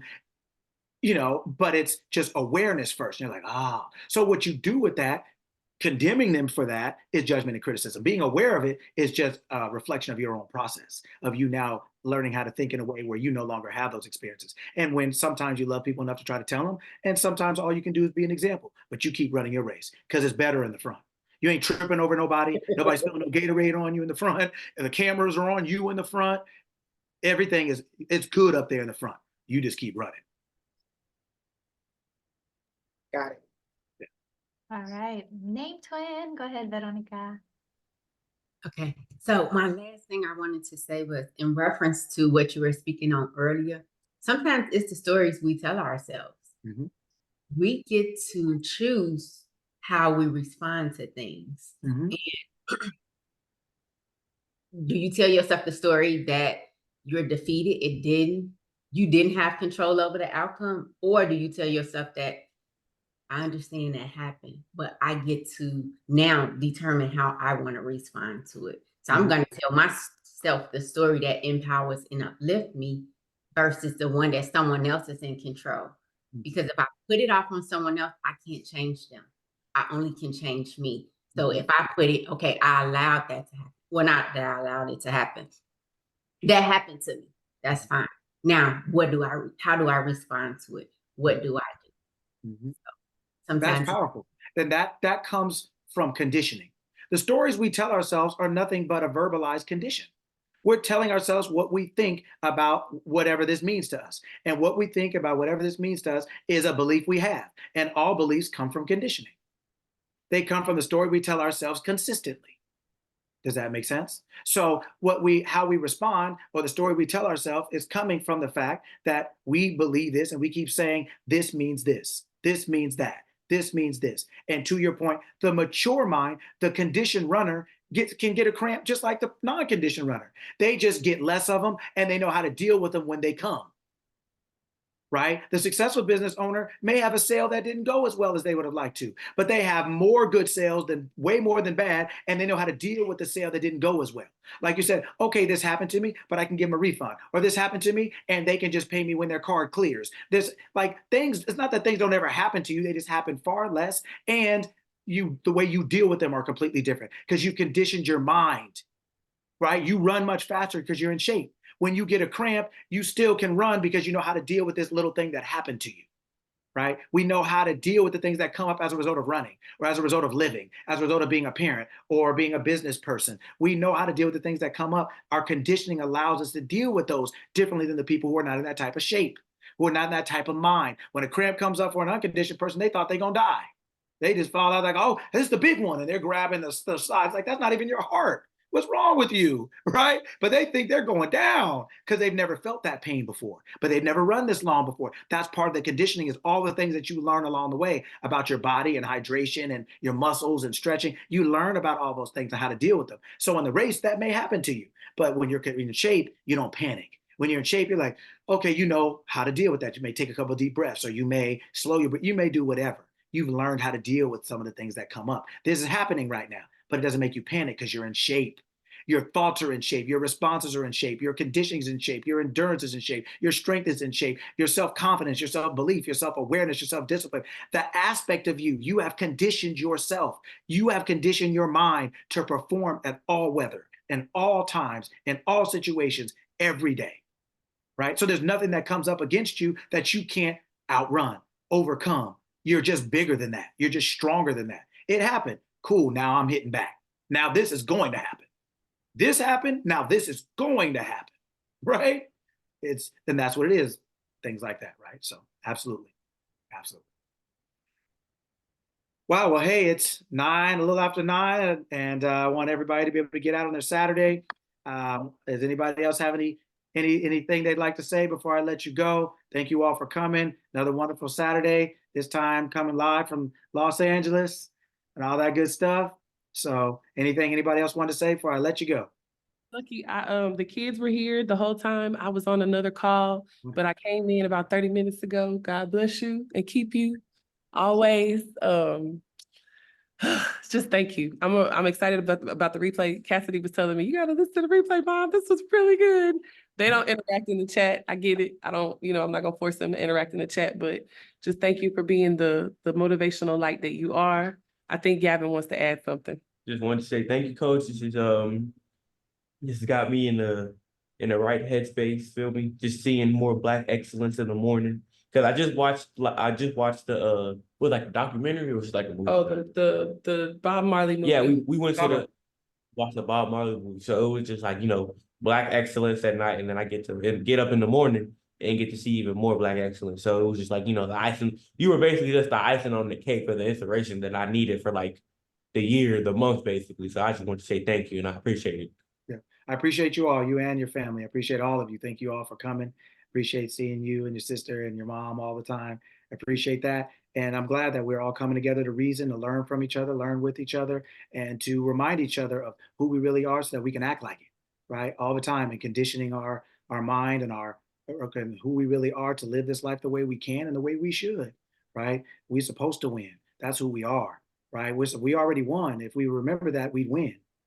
We'd win all the time if we know we already won. We already are who we are. So we're just reminding ourselves constantly. So we act like it. So yes, Debbie, thank you all.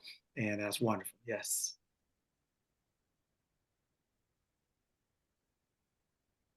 All right. Well, thank you everyone for coming. And thank you, Coach Lucky, for, keeping the calls consistent, even if you're out in the SoCal, LA. Thank you so much, and everyone have a wonderful weekend. I'll be putting the replay in the website as soon as possible. We're trying to do it before the end of the weekend. I'll try and do it by tonight or by this evening, so that way you guys can catch the replay, and I'll see you guys next week. Thank you all. Have a great week. Apply. Live. Great week, family. Thank you. Have a Love great you guys. Bye.